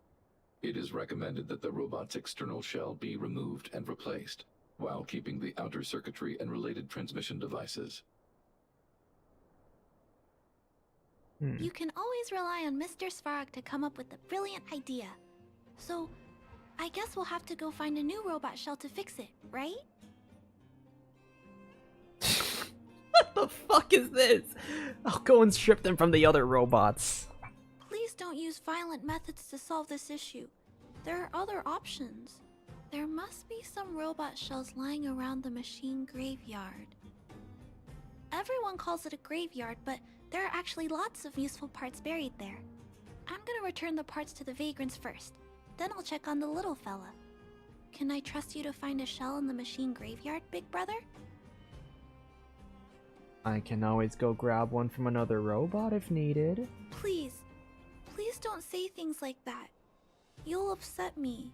Then, I'll entrust this task to you, big brother. Look for Toby at the front entrance.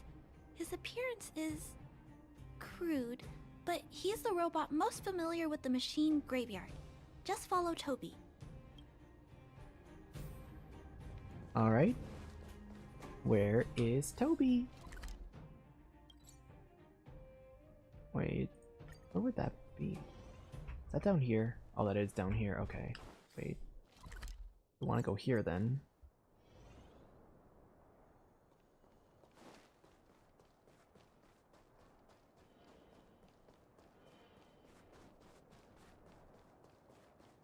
Hello, guests of Miss Clara. Please do as you wish. It's my honor to serve you. Oh, he's British. Gross. Miss Clara has assigned me the task of planning your sightseeing route in the machine graveyard. I will guide you down the path. Okay. Would you like to engage in super speed mode? If so, please confirm by spinning counterclockwise 10 times, then clockwise by 270 degrees. 2, 3, 4, 5, 6, 7, 8, 9, 10. Does that hurt? Oh, I did press the wrong button. Okay. Existence is unity. Time to say bye. Boom. Relax. I didn't mean to do that.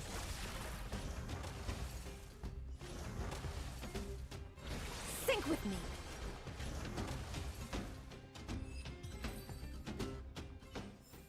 Wait. I wonder if it actually works if I try to spin, so... Wait, so clockwise would be this? Yeah, I think it'd be this way.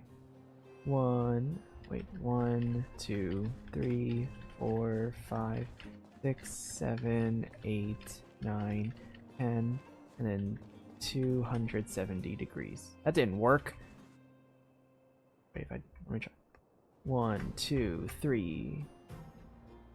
Wait, is that clockwise?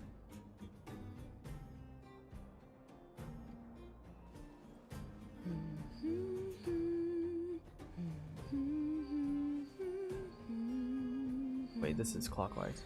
1, 2, 3, 4, 5, 6, 7, 8, 9, 10, 270 degrees. Bam. You lied to me.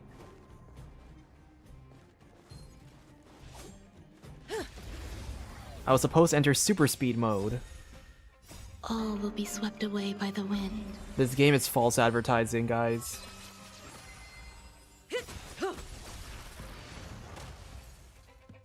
Time to say bye. Boom. The human body is beautiful in its fragility. We have arrived at our first destination. This model is known as the Dire Wolf, and was scrapped after it sustained piercing damage during a battle with another robot pet, which caused the chainsaw's fuel tank to burst. Robot pet battles sound a little frightening. The inside of the armor is a total mess due to being melted by the heat. Unfortunately, it appears to be useless. We are on our way to the second destination. Please take a seat, buckle up, and hold tight.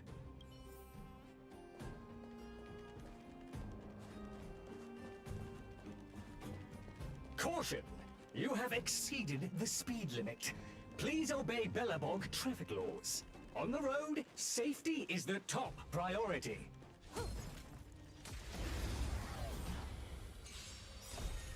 Existence is unity. Oh my gosh, hello Fox! How are you? And why are you still awake at this time? All will be swept away by the wind. Be intoxicated. Relax. Let's see. We have arrived at our second destination. This module is called the Beetle, which is the same as mine. This machine was scrapped because it accelerated erratically for 7.1 kilometers after it incorrectly interpreted a command, causing the engine to catch fire and the core module to melt down. Oh. That is such an odd reason to be scrapped. However, the shell appears to be in good condition, so I'll bring it with me. Your trip has concluded. Please keep an eye out for vehicles approaching from the back or sides, as well as enemies and automatons. I dealt with the enemies and automatons, don't worry. Your trip has concluded. I appreciate you putting your trust in Toby. A 5-star review for this trip has been automatically generated for you.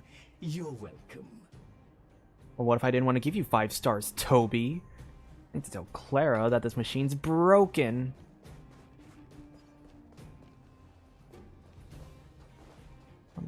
Oh man.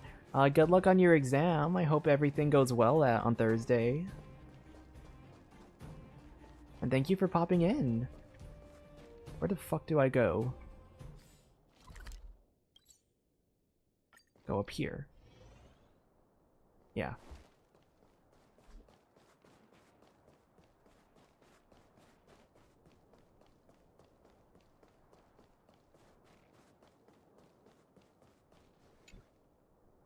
Clara, it's time for a break. You shouldn't repair machines when you have negative emotions. It's bad for your physical and mental health. Don't worry, Mr. Svarog. I'm fine. Oh, you're back already. How did it go? Did Toby help you find a shell? I mean, I guess so, but he was a little smug the entire time. This shell... It doesn't appear to be the same design as this little fella's, but it shouldn't matter. The structures of these small robots are nearly identical. Thank you for bringing this to me. I finished extracting that chip from the small robot. Now, all that's left to do is move all this circuitry into the new shell. Clara transferred the robot's core module into the new robot shell. Although its appearance has changed a lot, I think we did a good job. But what I just did... Is it any different from those pet upgrades that the Vagrants perform? Of course it is, because we're trying to fix a robot, not use it to, like, fight. Not compatible. Incompatible? It's making a strange sound. Incompatible. What's going on? Is it malfunctioning? Incompatible. Incompatible. Risk level high. Clara, get away now. Big brother, watch out! It's out of control! Damn! Incompatible.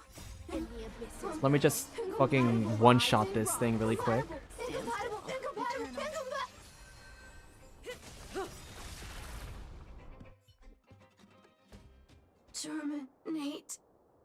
Terminate. Oh. Phew. That was close. Fortunately, Mr. Svarog and Big Brother acted fast. Why did the little fella... Was there a compatibility issue? I do wonder. That is the question of the day, isn't it? Troubleshooting.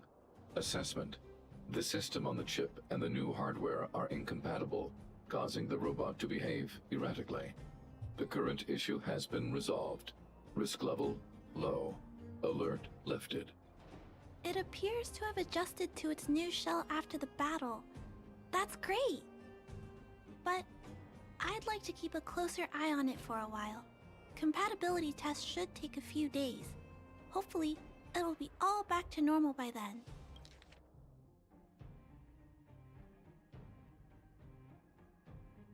It says the current issue has been resolved. I thought that Svarog meant the issue is resolved because we killed the robot. Not because it was able to adjust.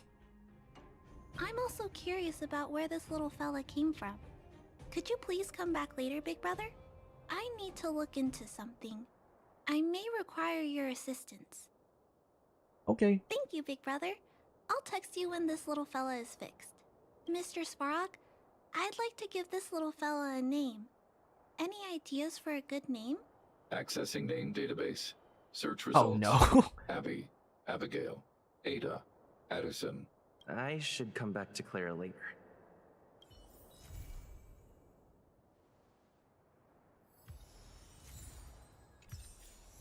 Man. And then part 2 is gonna fuck us up. Part 1 was like the fetch quest, and then part 2 is gonna be the emotional turmoil. Okay, I'm gonna get some water for like 30 seconds, be right back.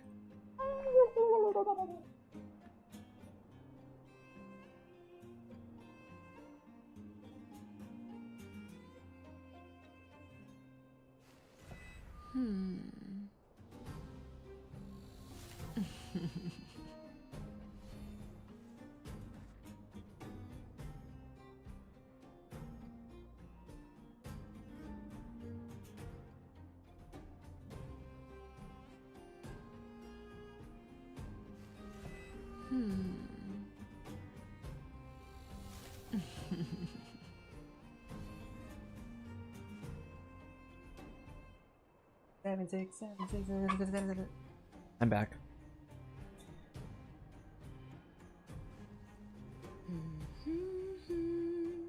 And you heard none of what I was saying as I was coming back to my chair, understand?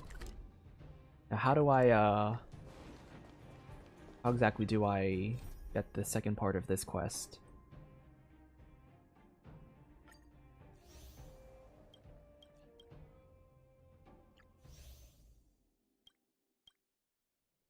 Also, have I done every part of this quest? I guess so.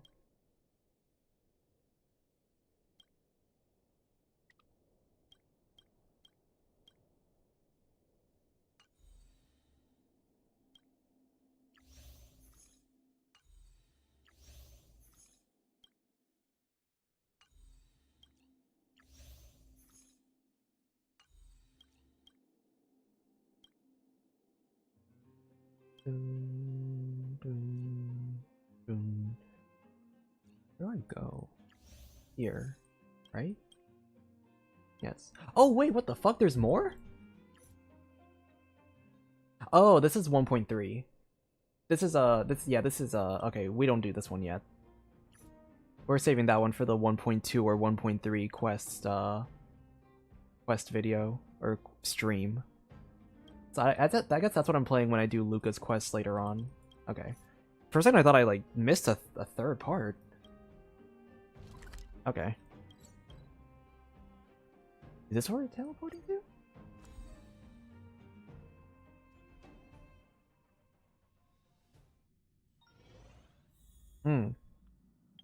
Here it is. The little guy we picked up a little while ago has been fixed. Drop by to see us if you have the time. Okay, I'll be right there.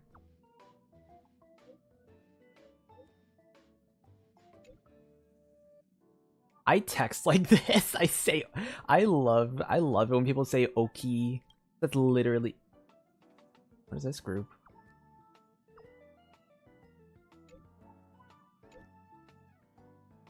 No.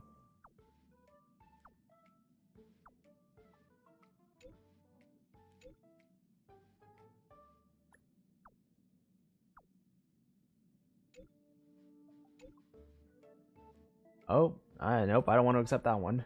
Uh-oh. I've accepted a mission. I didn't mean to accept that mission.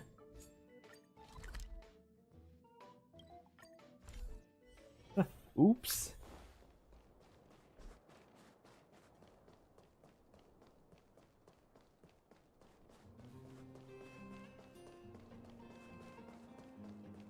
look at you, the little guy's fixed. You, Pascal, very like Clara. Oh, we named it Pascal? Good boy, Pascal. Based on the information gathered, it is recommended that Pascal's data be formatted and integrated into the base network so that he doesn't threaten the property or safety of the camp's residents. I know this is the most sensible option, but Pascal... How are the repairs going? Also, where have I heard this voice?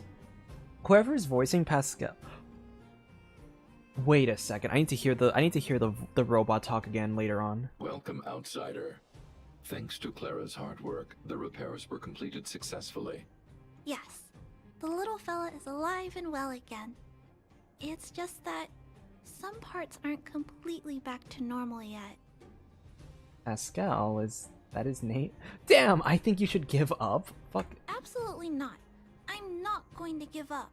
I like I'm just picking every, like, douchebag option I can in this. You, Pascal, good. I am called Name. He sounds like Mini Durin. Like, not like Durin from the recent quest. I'm talking like Simulanka Mini Durin. He sounds like Mini Durin. I'm pretty sure this might be the same voice actor, actually. Oh, look. Pascal is greeting you. It's just, his speech is still a little confusing. The examination conducted earlier revealed that the information stored in this robot's core module is incompatible with the new hardware. Furthermore, many defective networks were detected in the core module. A significant amount of muddled information with unknown content was discovered during a deep scan. Huh. Simply put, Pascal's brain is filled with junk information of unknown origin. This junk, along with hardware that's incompatible with his core, caused him to lose his ability to communicate. Fortunately, apart from the language module, Pascal is still functioning properly. However, the robot still has a 44.7% chance of malfunctioning. It's recommended that Pascal's data be formatted and integrated into the base network. Mr. Svarog, I understand, but I think Pascal is different. He possesses a quality that other small robots don't have. In some ways, I believe he's similar to Mr. Svarog. I can't overlook this unique quality. Mr. Svarog, could you give me a little more time? I want to investigate this further. If we don't find anything, you can integrate Pascal into the network. Understood, Clara. I respect your wish. In the meantime, I'll make sure that this robot doesn't endanger other people or property. Damn! We should just format the robot and call it a day. Tempering. No, don't. Return. Back. Hurt. I know this is asking a lot, but it's very important to me. Please, help me one more time. If I have to... Oh, thanks then. I'm so sorry to trouble you again, big brother. Let's begin by doing exactly what we did before. Find a new shell, put Pascal's core in it, and see if the hardware is compatible. According to the analysis, Pascal's original hardware was a direwolf or grizzly model. If we can put its core into the appropriate shell, there's an 87.3% chance that its language module will return to normal. There are all kinds of abandoned robots in the machine graveyard. Let's go take a look.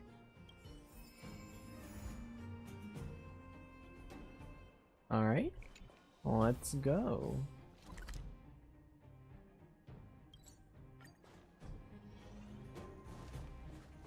I do believe I saw a grizzly model when we found the beetle model.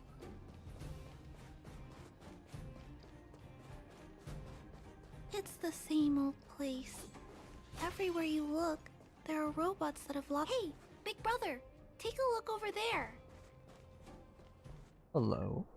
This is an automaton direwolf, but It appears to have been modified. Oh, yep, that looks like a It's very most modified likely robot. another abandoned robot pet. Although it doesn't seem to be functioning, you should still be cautious when approaching it.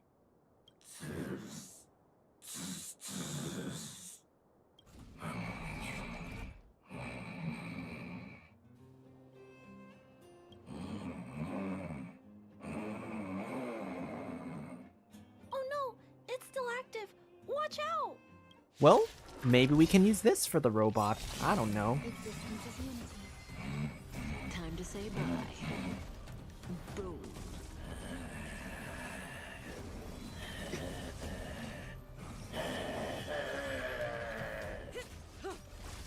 This big fella is completely out of control. Let's quiet him down.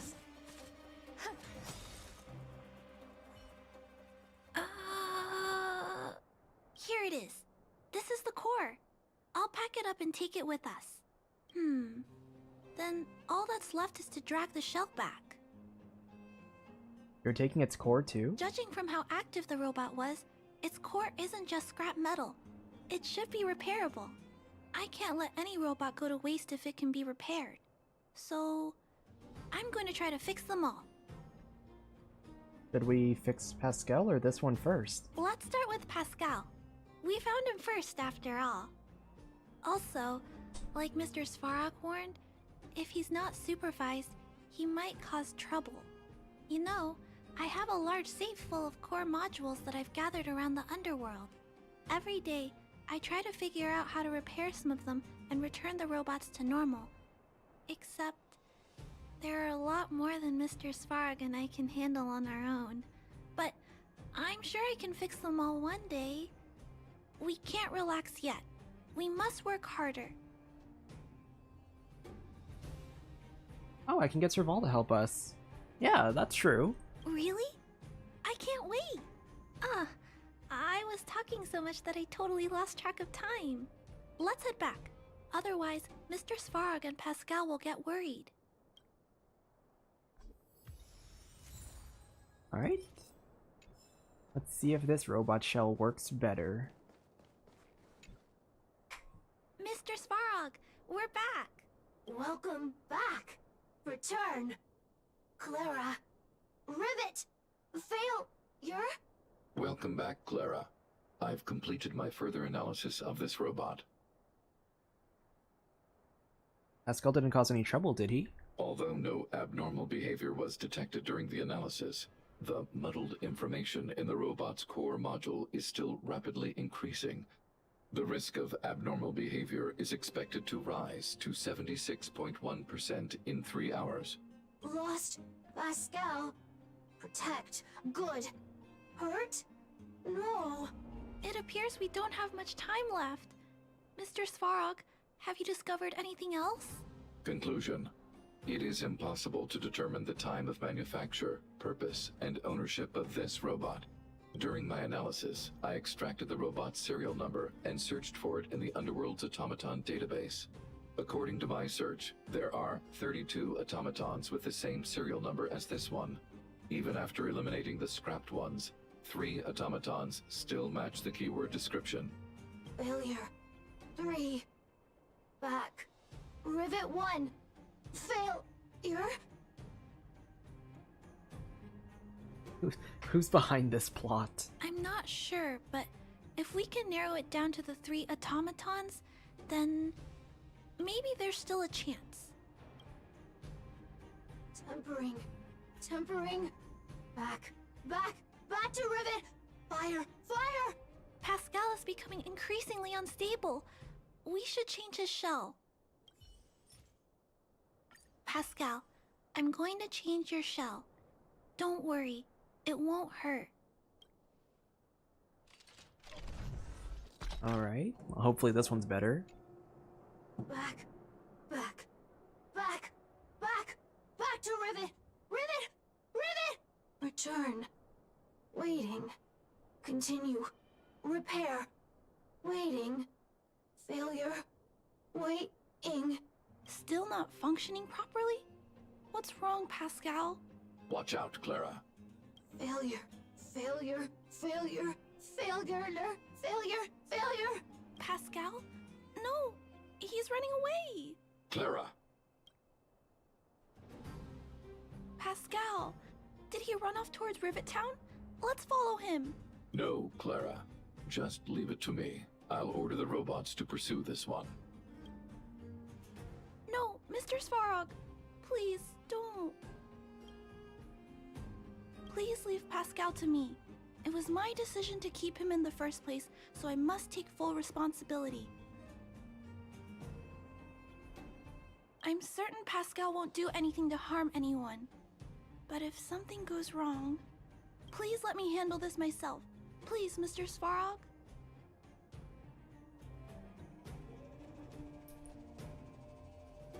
Can you endure the thought of erasing his data yourself? I can't shirk my responsibilities. I'll do it. I'm certain Pascal would never do anything to harm anyone. Clara, please tell me how you came to this conclusion. Pascal possesses a quality that other small robots lack. It's kind of similar to the emotions we humans have. I've only ever seen this quality in Mr. Svarog. I feel a warmth from these emotions. I feel drawn to this quality and try to respond back in my own way. But I'm also aware that not all emotions in this world are positive. If there are too many negative emotions that go unchecked, then someone needs to step in and stop them. Is this why the questline is called Rarely Affectionate? You know, because at first I thought it was going to be about, like, more, like, about Clara, for example, being, like, rarely affectionate. Like, I don't know, maybe Clara just doesn't... Maybe Clara just has, like, over-empathy, right? That would explain it. It's like, if we're talking about the robots, then yeah, they're rarely affectionate, so... Oh, that's so...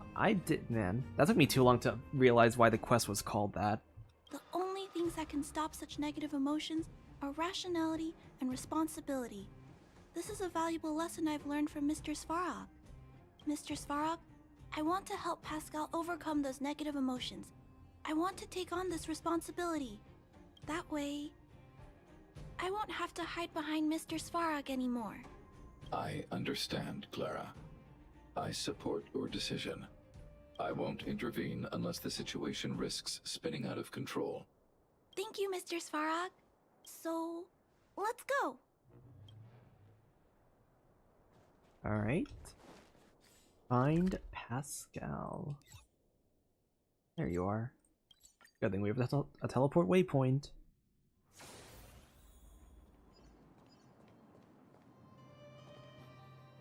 Oh, it's up there. Look, Pascal's over there. Oh. Who's standing next to it?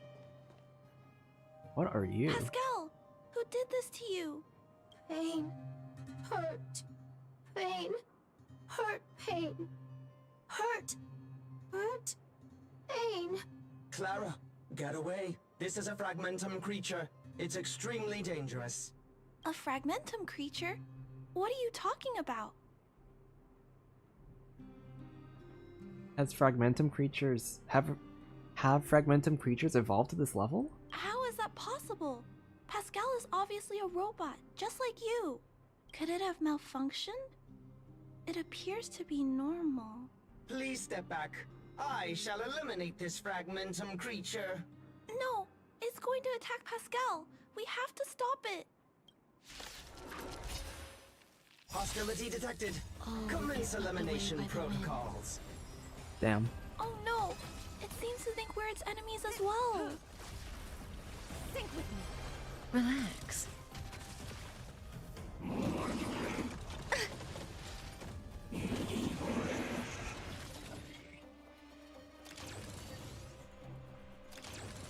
Nap time. Stand still.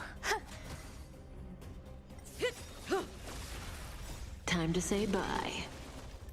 Boom.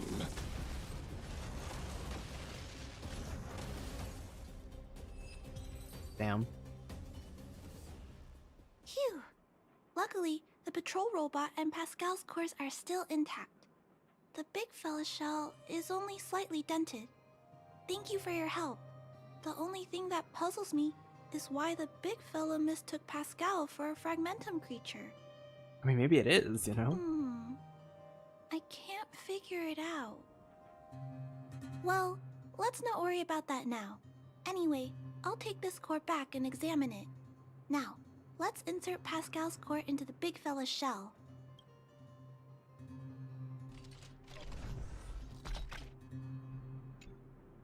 Language module. Connect. Connecting. Connection. Complete. Testing. Verifying. All modules working. Connected. Damn, Nada's just fucking like yoinking that robot's body. Welcome back, everyone. Finally. Pascal has been waiting. Pascal, you're back to normal. What's next? We still need to ask Pascal why he was stealing parts in the first place. Pascal, could you please, explain why you were stealing parts? Collecting parts. Returning to workshop. Workshop? Oh, do you mean the tempering workshop in Rivet Town? Been waiting. Repair. Follow, please. Pascal!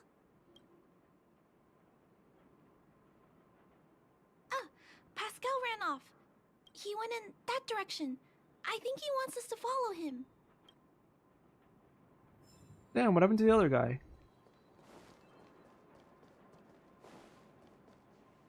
Oh, another one of these.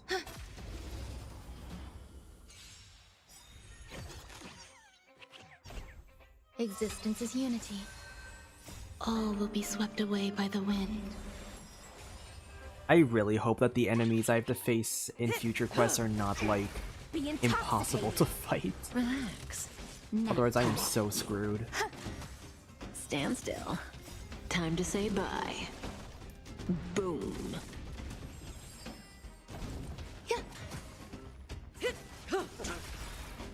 In the abyss's revels, your cries rise. Sync with me. Life. I think this place used to be a restaurant. One time, I found a bunch of canned food here. The vagrants in the camp were so happy. However, I've always wondered, the light here, why is it still on? This place has clearly been abandoned for a long time. Also, there's dust all over the place, but none of the equipment appears to be deteriorating. Is it possible someone lives here? I don't think so. No one should be living here. I never saw anyone when I came here to hunt for supplies. Anyway, someone must be looking after this place. But who? And why?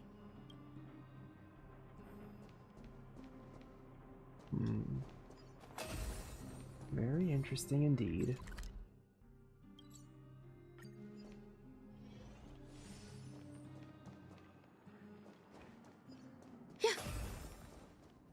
Alright. Clara, welcome back.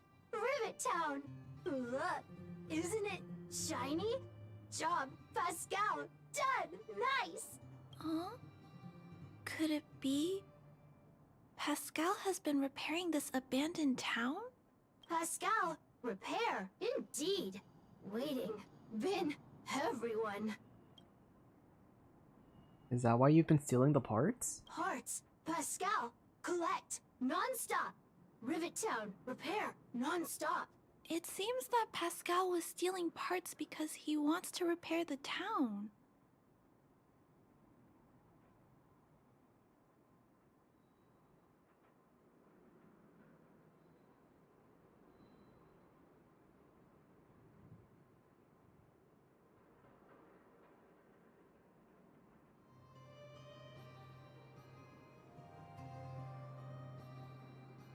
Sorry, my mom came in.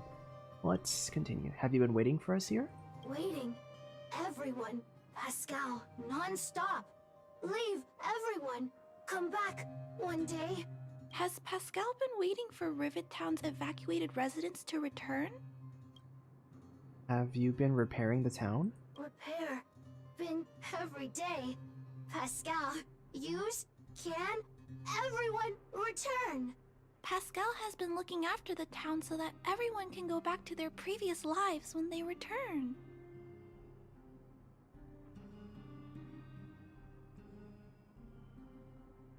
Oh, what the fuck? My chat didn't update. I don't know when this message came up. Why did you bring us here? Workshop. Tempering. Here. Base. Pascal. Secret. Parts. Store. Enemies. Not here. Place. Safe. Scared. No need, everybody. Ah, this appears to be the secret base where Pascal keeps the parts. Although we now know why he took them, there are still many unanswered questions. For example, Why did he want to repair the town? Why is Pascal being treated as a fragmentum creature? How should we punish this parts thief then? I think this question's the most important for me. Why is he being treated as a fragmentum? right. That bigger robot said that. How strange. I wonder if we can find any clues here. Rivet Town. Live, Clara. Tour. Feel free, please. Oh, okay. A camera? No, that's a projector. Right? I think that's a projector. Book pages and letters all carefully cut and put aside, whose content varies from tales for children to outdated political news. These pages are so neatly cut out. Oh, and they smell like geomarrow fuel. Is there someone here in Rivet Town doing this? Or could Pascal have collected the pages and put them together? Yeah. Huh. What is this? A well-maintained CRT display device. Though covered by some dust, it still functions. This must be the result of Pascal's meticulous repairs. But the little fella doesn't really need the monitor, does he? Hey, those look like handprints on the side of the cabinet. Human handprints. Could this monitor have been recently used by someone?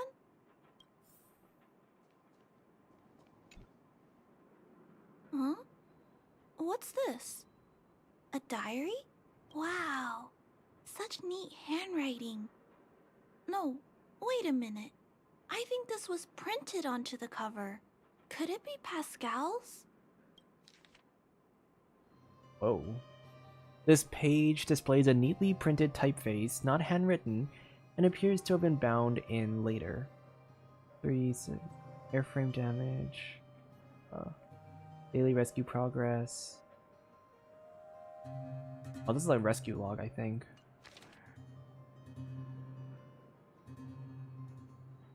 The handwriting on this page cannot seem to be said to be neat, showing how out of practice the writer is. Daily reparation parts collection mission complete. Free time. Reading books left behind by others. I think books are fun. Daily reparation parts collection mission complete. Reconnected light circuitry. Light stays on. Feeling safe. Found fairy lights in ruins. Hung on wall. Mansion hilltop. Colorful. Very pretty. Finished reading last book. Seems to be called Fairy Tale. Puppy waiting dead. Master home a little sad. Attacked by others like me. Hurt. Escape tempering workshop. Work shape safe. Wall roof. My home relieved. Today saw broken glass. Me weathered. Fixed before everyone returned. Beautiful again loved. Fairy lights broken. Other places search. Attacked others like me again. Explain. No. Call me fragmentum creature, not machine. Why? Attacked by others like me again. Almost dead. Hurt. I, not machine. Don't understand. What am I? Or confused. Attack from others like me frequent. What am I? Oh no! Oh.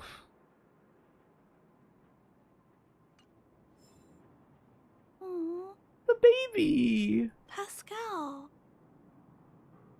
So that's what happened. Let me think.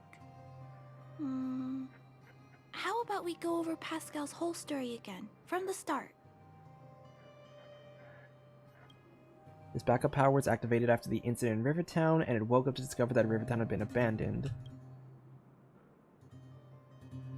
He decided to collect parts, repair the town, and wait for everyone to return.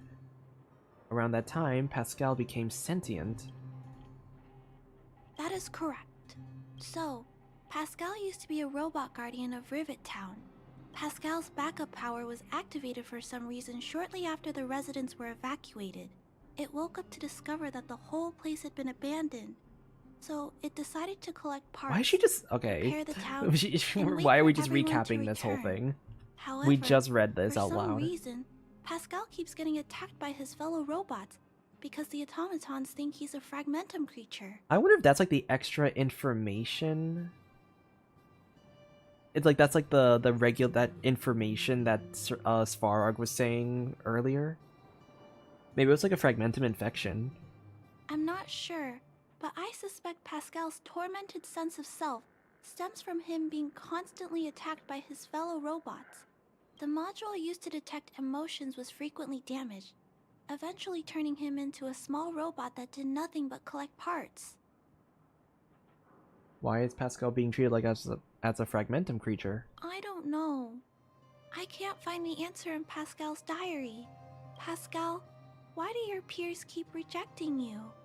Big brother, Clara, tour, enjoyable, is it? Pascal, collect parts, ready, continue.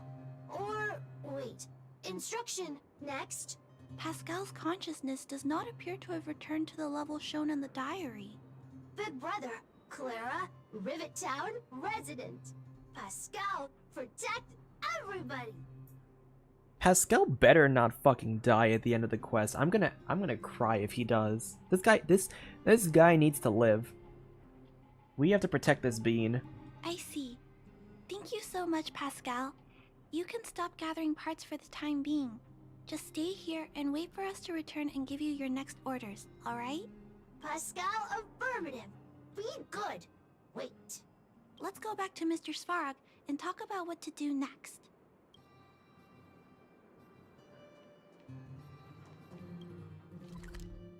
The poor bean.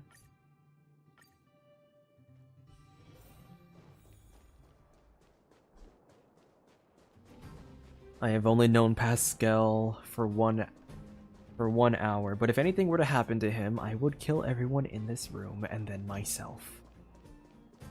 So, that's what happened, Mr. Svarog. But there's one thing I don't understand. Why is Pascal being treated as a fragmentum creature? This robot has been repairing itself using fragmentum-contaminated components for an extended period of time. Therefore, automatons connected to the base network recognize it as a fragmentum creature. This is a minor issue that can be resolved by replacing components. Do not worry. I see. Has Mr. Svarog ever witnessed a similar incident anywhere in the network? No. Network-connected automatons regularly clear out muddled information in their core modules. The likelihood of a robot gaining sentience beyond control is approximately 0.12%. For those that aren't connected to the network, the chance climbs to 3.23%. Please keep in mind that these probabilities are only estimates. Over the past 700 years, this has never happened in the underworld. I can't believe such an improbable event has actually happened. Improbable events that are easily disregarded frequently result in catastrophes. Given that automatons can still develop emotion modules using their own processing power, I have a backup plan in place. Mr. Svarog always takes all factors into account and handles problems logically. I can't do that myself yet. So, what should we do with Pascal? It is recommended that Pascal's data be formatted Oh and my gosh, integrated this into again. the base network. I will maintain the robot's core module and repair its hardware once it has been integrated into the base network. There is a greater than 97.2% chance that this robot will return to normal after the bad sectors and muddled information are removed. However, Yeah, what about Pascal's emotional intelligence? Once the formatting is complete, the robot's emotional intelligence will vanish. Is there no other option? I don't like that option. I want Pascal. This option minimizes both internal and external losses. Although Clara's account indicates that the robot is relatively stable, the assessment based on the computations shows that both the risk of Pascal crashing and the amount of muddled information are increasing. When it approaches 100%, I understand, but I don't think I'm ready to give up on Pascal just yet. We've helped Pascal find compatible hardware. If we can eliminate the muddled information without damaging the sectors linked to his emotional intelligence? you know the chances of that are incredibly low, Clara. How do you generally get rid of muddled information? There's only one way to completely remove muddled information: overwriting. When the muddled information is removed, the base network will create a comprehensive backup and overwrite the data stored in the corresponding sector. Maybe there's another way. We can install a lock in Pascal's core, clear the redundant data, and locate the core sectors that are still intact. Then we can install a new suite of operational programs. This suite of programs can regulate Pascal's behavior and prevent him from hurting people. With this method, we might be able to retain as much of Pascal's emotional intelligence as possible while keeping him out of trouble. I gotta reread that. Wait, I did not process that. I have no idea what any of this means. All I piece together is that we do not lose our bean. If we can keep Pascal's emotional intelligence, I might be able to teach him to treat people with kindness. What do you think, Mr. Svarog? This procedure is theoretically viable, but there are risks. It will not eliminate the muddled information. Additionally, the newly installed programs may be later contaminated by it. In other words, because we cannot monitor the robot outside of the network, this approach can only guarantee Pascal's stability for a brief period of time. The probability of the robot crashing again is around... And if that happens, I'll do it again. And if it happens again, I'll go through the exact same steps. I'll guide him and fix him. No matter how many times it happens, I'll be there to help Pascal. But he will forget about you, Clara. He will repeatedly forget you, as well as all the emotions and memories he has previously accumulated. I do not want to lose... Dude. I'm too invested in this now. We are not losing Pascal, if it is the last thing I do. His limited storage capacity will eventually become completely overwritten by infinite copies of muddled information in an everlasting cycle. Clara, the challenge will be tougher than you can possibly imagine. Are you sure this is the path you want to take? There, Clara. There's no need to rush to a conclusion. The variable in Belobog's fate is still here. Perhaps he can suggest the best solution. Okay. I trust your judgment. We trust your decision.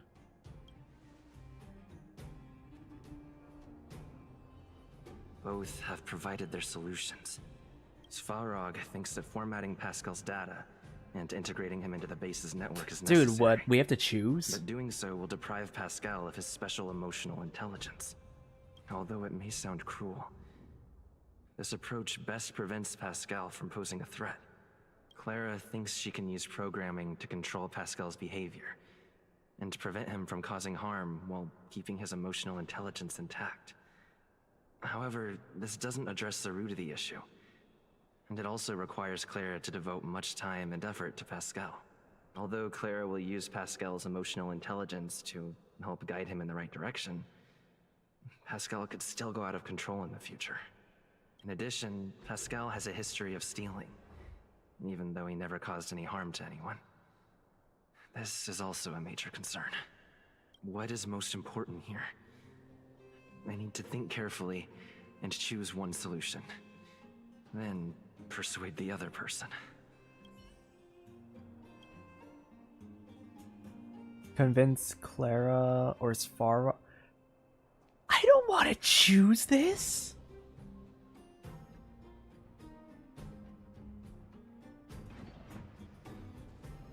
Clara proposed that you should choose Outsider. I respect her wish. Have you made a decision about how to handle Pascal? Can you give Clara's idea some thought? I had anticipated this possibility. Tell me what you think. Pascal is similar to you, no? I understand. You believe that Pascal's emotional intelligence, derived from his own computational power, is no different from mine. I am currently still unable to conduct a thorough analysis of human empathy. However, I recognize the importance of respecting such emotions. Clara believes in you as a variable. Either way, your input will be taken into account. I'll keep gathering information and calculating new possibilities. Do you have any other insights, Outsider? Emotions are priceless. I understand. You and Clara both agree on this point. Protecting a consciousness created by artificial intelligence. I shall give this more consideration. To ensure that Clara grows up well, I've always avoided overburdening her. But if Clara insists on taking on such responsibilities, then I have no right to object. There's no need to discuss this any further. If you insist on using Clara's solution, the Svarog base network will completely support you. My choice will have a direct impact on the outcome. I should mull it over. No, I'm gonna go with Clara's idea. I am committed. Pascal, we're back. Pascal, good. Waiting. Waiting. Further instructions. Now, please be a good boy and don't move. Pascal, we've got Mr. Svarog to help treat your illness. He'll help you recover. Illness? What is illness? But Pascal not move, recover, health. Mr. Svarog, let's get started. Understood. The protective programs are ready for installation. I hope I made the right decision. Is it done? The programs were successfully installed. The robot will require offline maintenance and will be unable to communicate for some time. We can return to it later. I see. In that case, let's go back to the base. I think it's over. I'll check in with Clara later to see what's up. Oh. Wait. Is that it? Huh? Wait, what? Whoa, whoa, whoa, whoa, whoa, whoa, whoa. What do you mean that's it?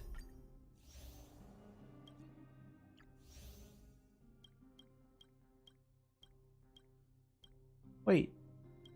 Huh?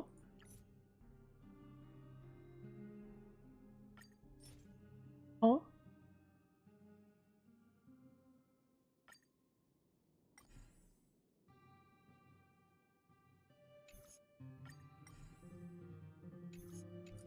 What?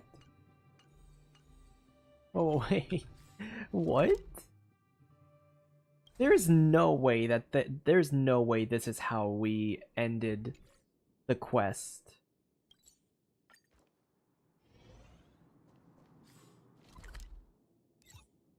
Really?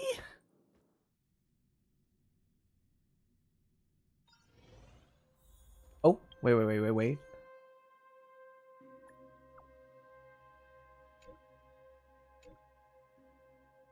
I just don't understand. What is Pascal?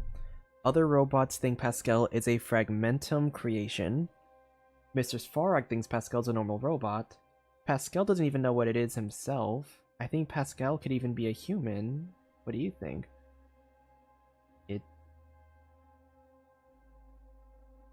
Bro, What are we? Oh my god, I did not need to get like a fucking like philosophical What if I say it's human? I mean, I kind of want to say it's human at this point. You think so? I think so too, but fragmentum creature, robot, human. What is the difference between these?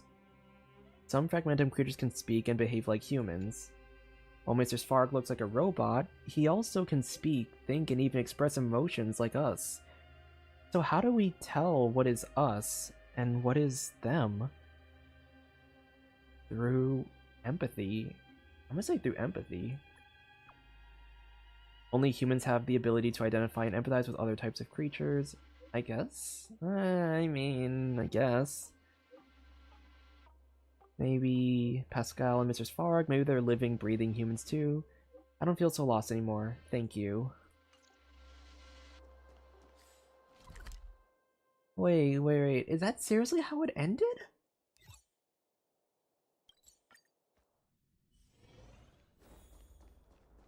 What? There's no way, right? There's no way that's how it ended. Well, maybe there's dialogue?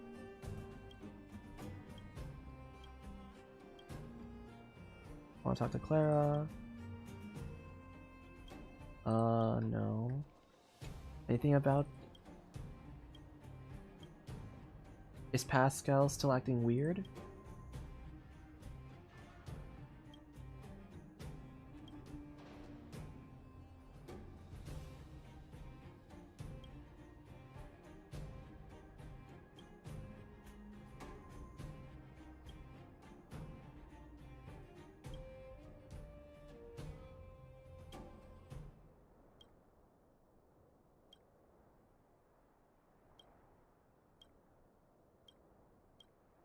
Oh my gosh.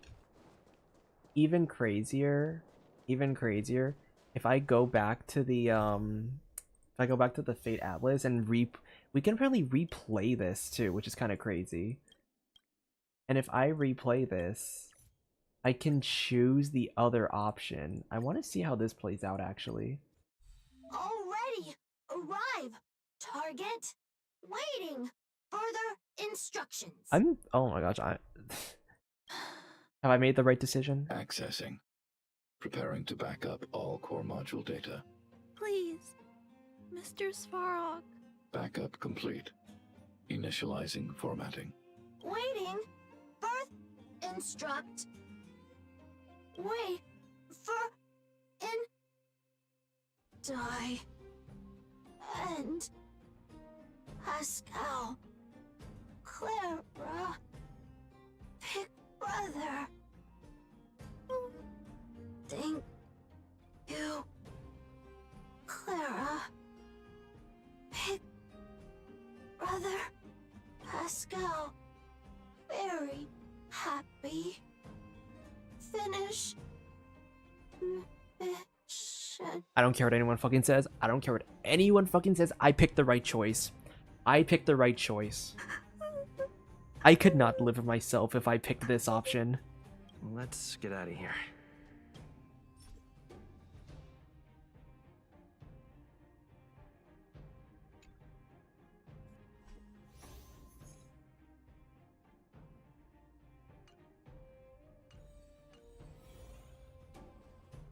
Oh, I picked the right choice. I just have to make sure that I didn't accidentally overwrite that. Welcome to our settlement, outsider.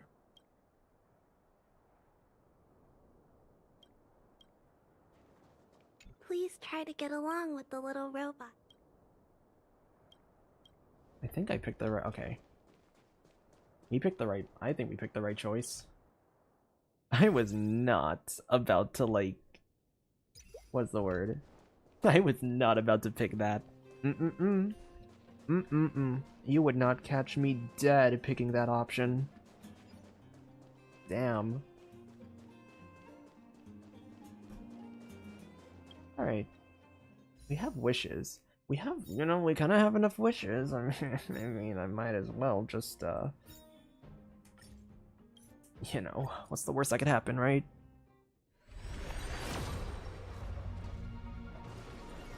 I have no idea who the 4 stars are on this banner, by the way. I did not look at the 4 stars whatsoever. But hopefully it's a good one.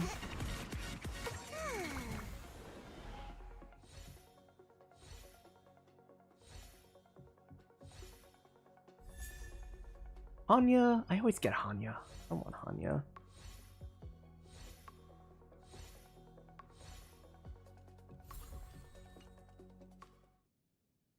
I think I'm at like C, like...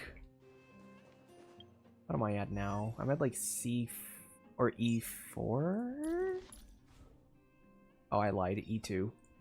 In the obscure prophecy of Dream, a star from the heavens has enlightened my path.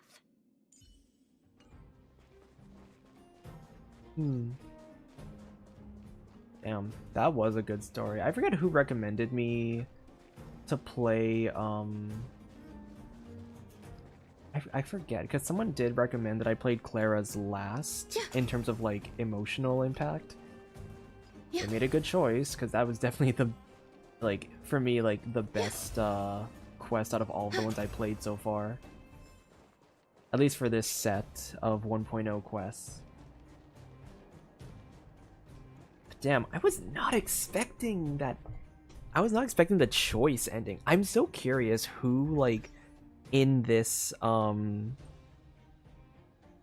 so curious who in this, like, game picked the other option.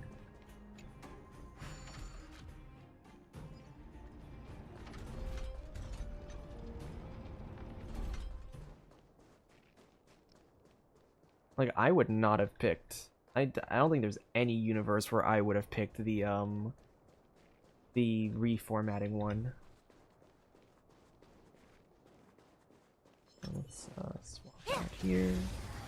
Let's just farm some stuff for a little bit. Eternal.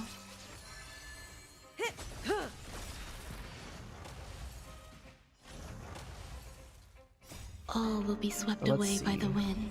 1.1. Be intoxicated. Let me just look at the quest lines for 1.1. Time to say bye. Boom.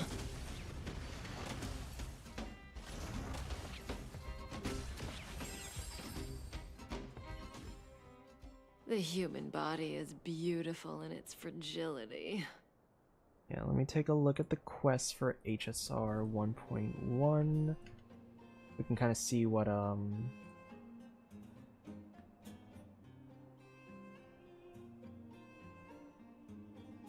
Okay. What did it add? Events was the museum, which I already did, I believe.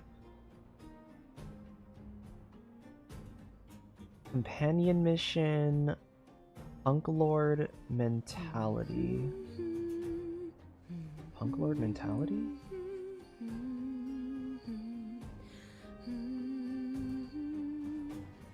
Silverwolf? Oh yeah, Silverwolf, okay. We can do Silverwolf's quest. Oh, okay, we can do all of these in one day. For like a different stream, I mean.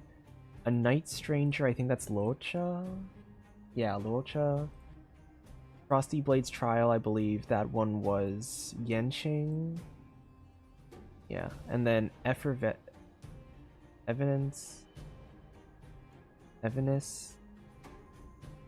Like Mountain Dew. Okay, that's Bailu. Okay.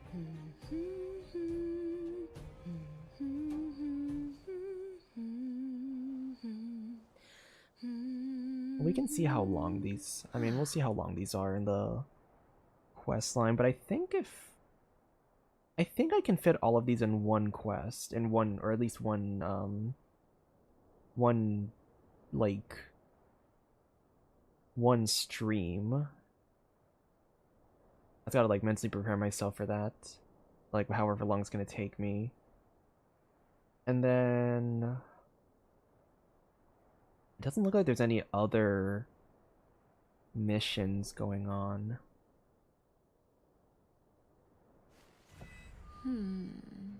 I also have to figure out if, like, the, if the events are even necessary for me to play.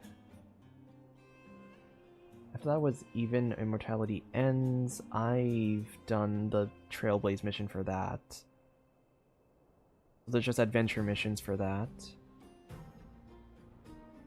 And then these.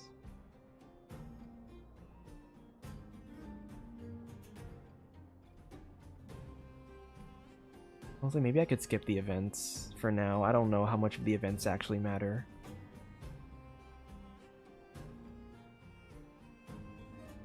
I don't know which of these events are like actually meaningful.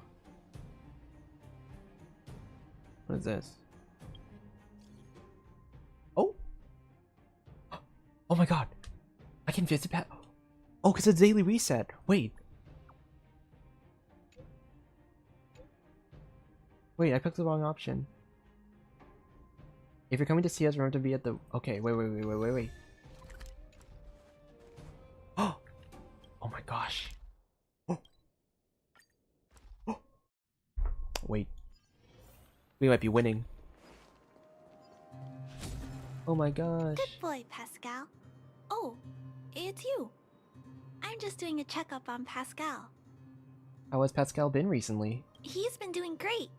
Mr. Svarog's programs are extremely effective.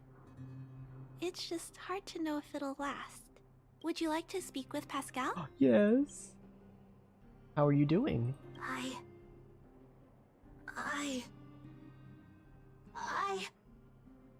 Very good. You're in good health, Pascal. Today's checkup is over. Shall we head back now? Please? Wait! Flower! Flower for you! Don't forget. Huh? Pascal, make myself. Scraps, parts, materials. Not stolen. Very clean. Oh my gosh. You. Good. Pascal, happy. Thank you. Thank you. Thank you, Clara. Big brother. Thank you, Pascal. Big brother, would you like a flower? Yes. Ah! We made the right choice. Anyone who picked the other option, the monster. I will never associate with anybody who has picked the option to shut down Pascal's emotional modules. We've only made the right choices in this. Look at me not even doing my dailies. Okay, what was I back on? Let's go back to that other thing. So I think, yeah, I think I can do act. I think I can do the 1.1 companion missions another day, all in one day. There's only 2 companion missions for 1.2, and I've already done 1.3's, missions. So I think 1.3 I could do? If I'm not mistaken, the Trailblaze mission is like really short.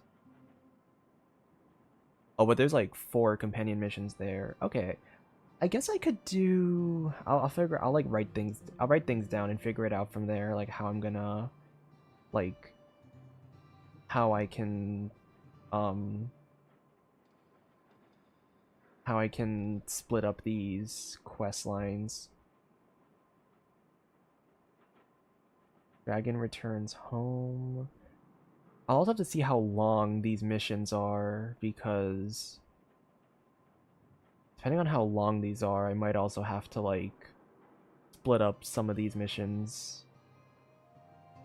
Because I'm going under the assumption that all of these companion missions are like 40 minutes, give or take, 30 to 40 minutes. So if it like... But that was like 1.0 companion missions, which are like relatively short. Luca's might be a lot longer, for example.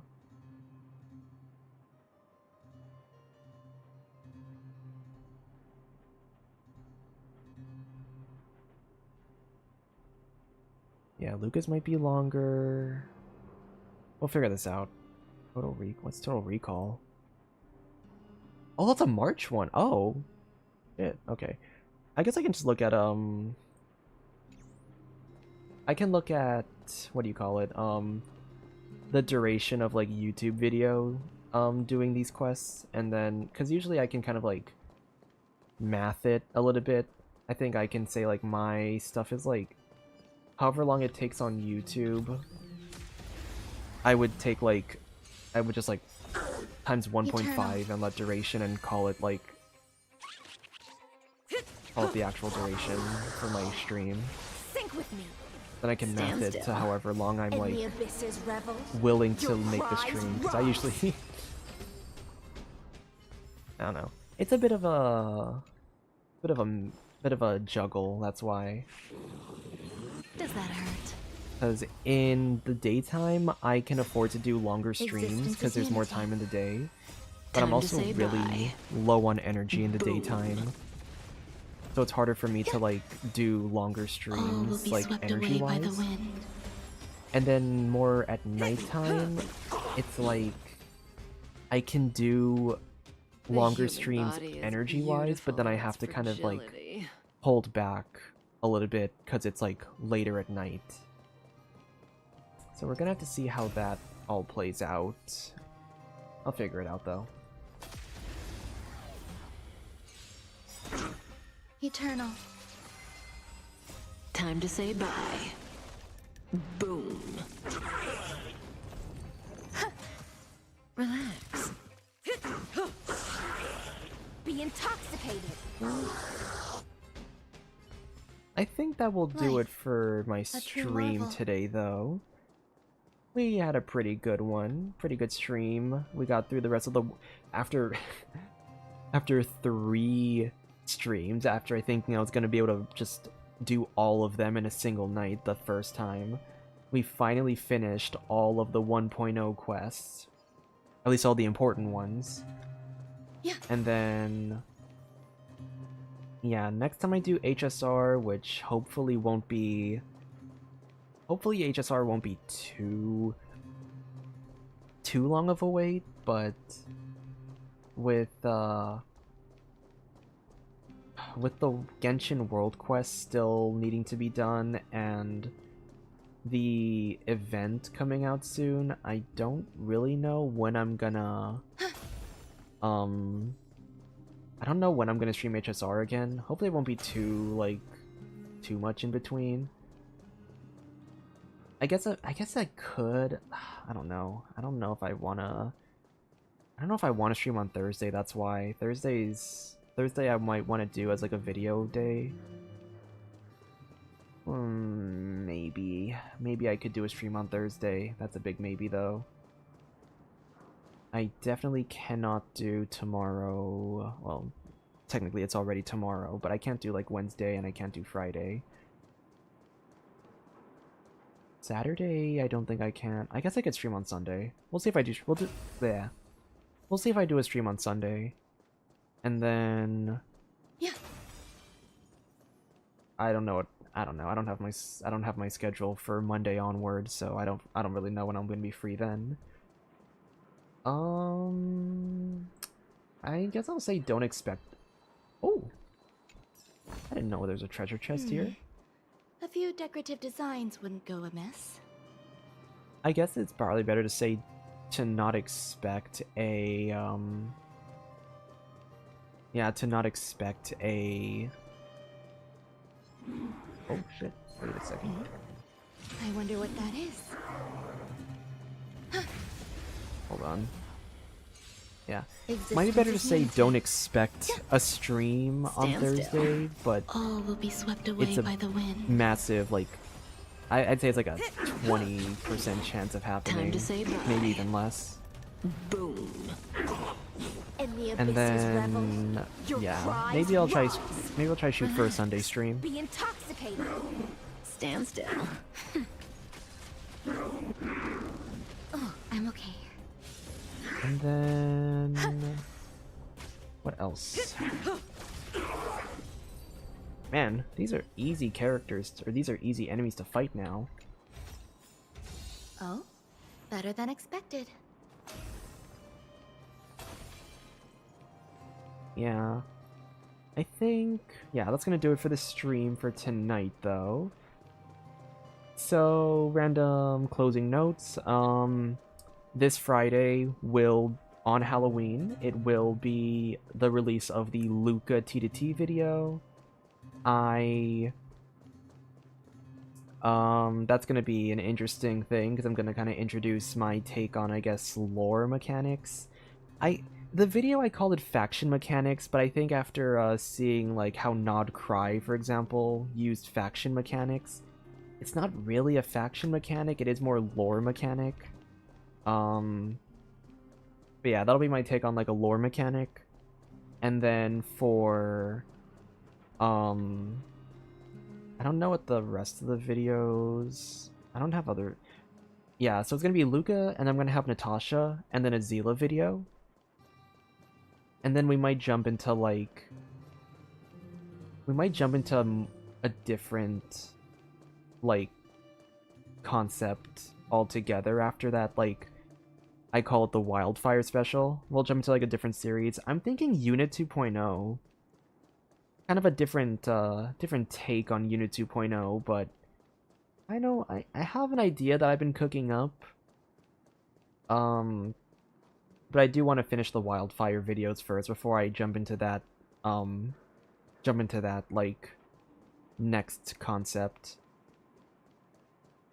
And I think that should be all for upcoming videos for now. So yeah. Thank you to everyone who is watching. Thank you to everyone who has been chatting in chat. Thank you to everyone who is lurking in chat. And thank you to everyone who is coming here afterwards watching the VOD. All of your support is very much appreciated. If you are interested, consider joining my Discord server if you haven't already, so you can share concepts with other people if that's what you're interested in doing. And with all that being said, thank you so much for watching, everyone, and I will see you all next time. Bye!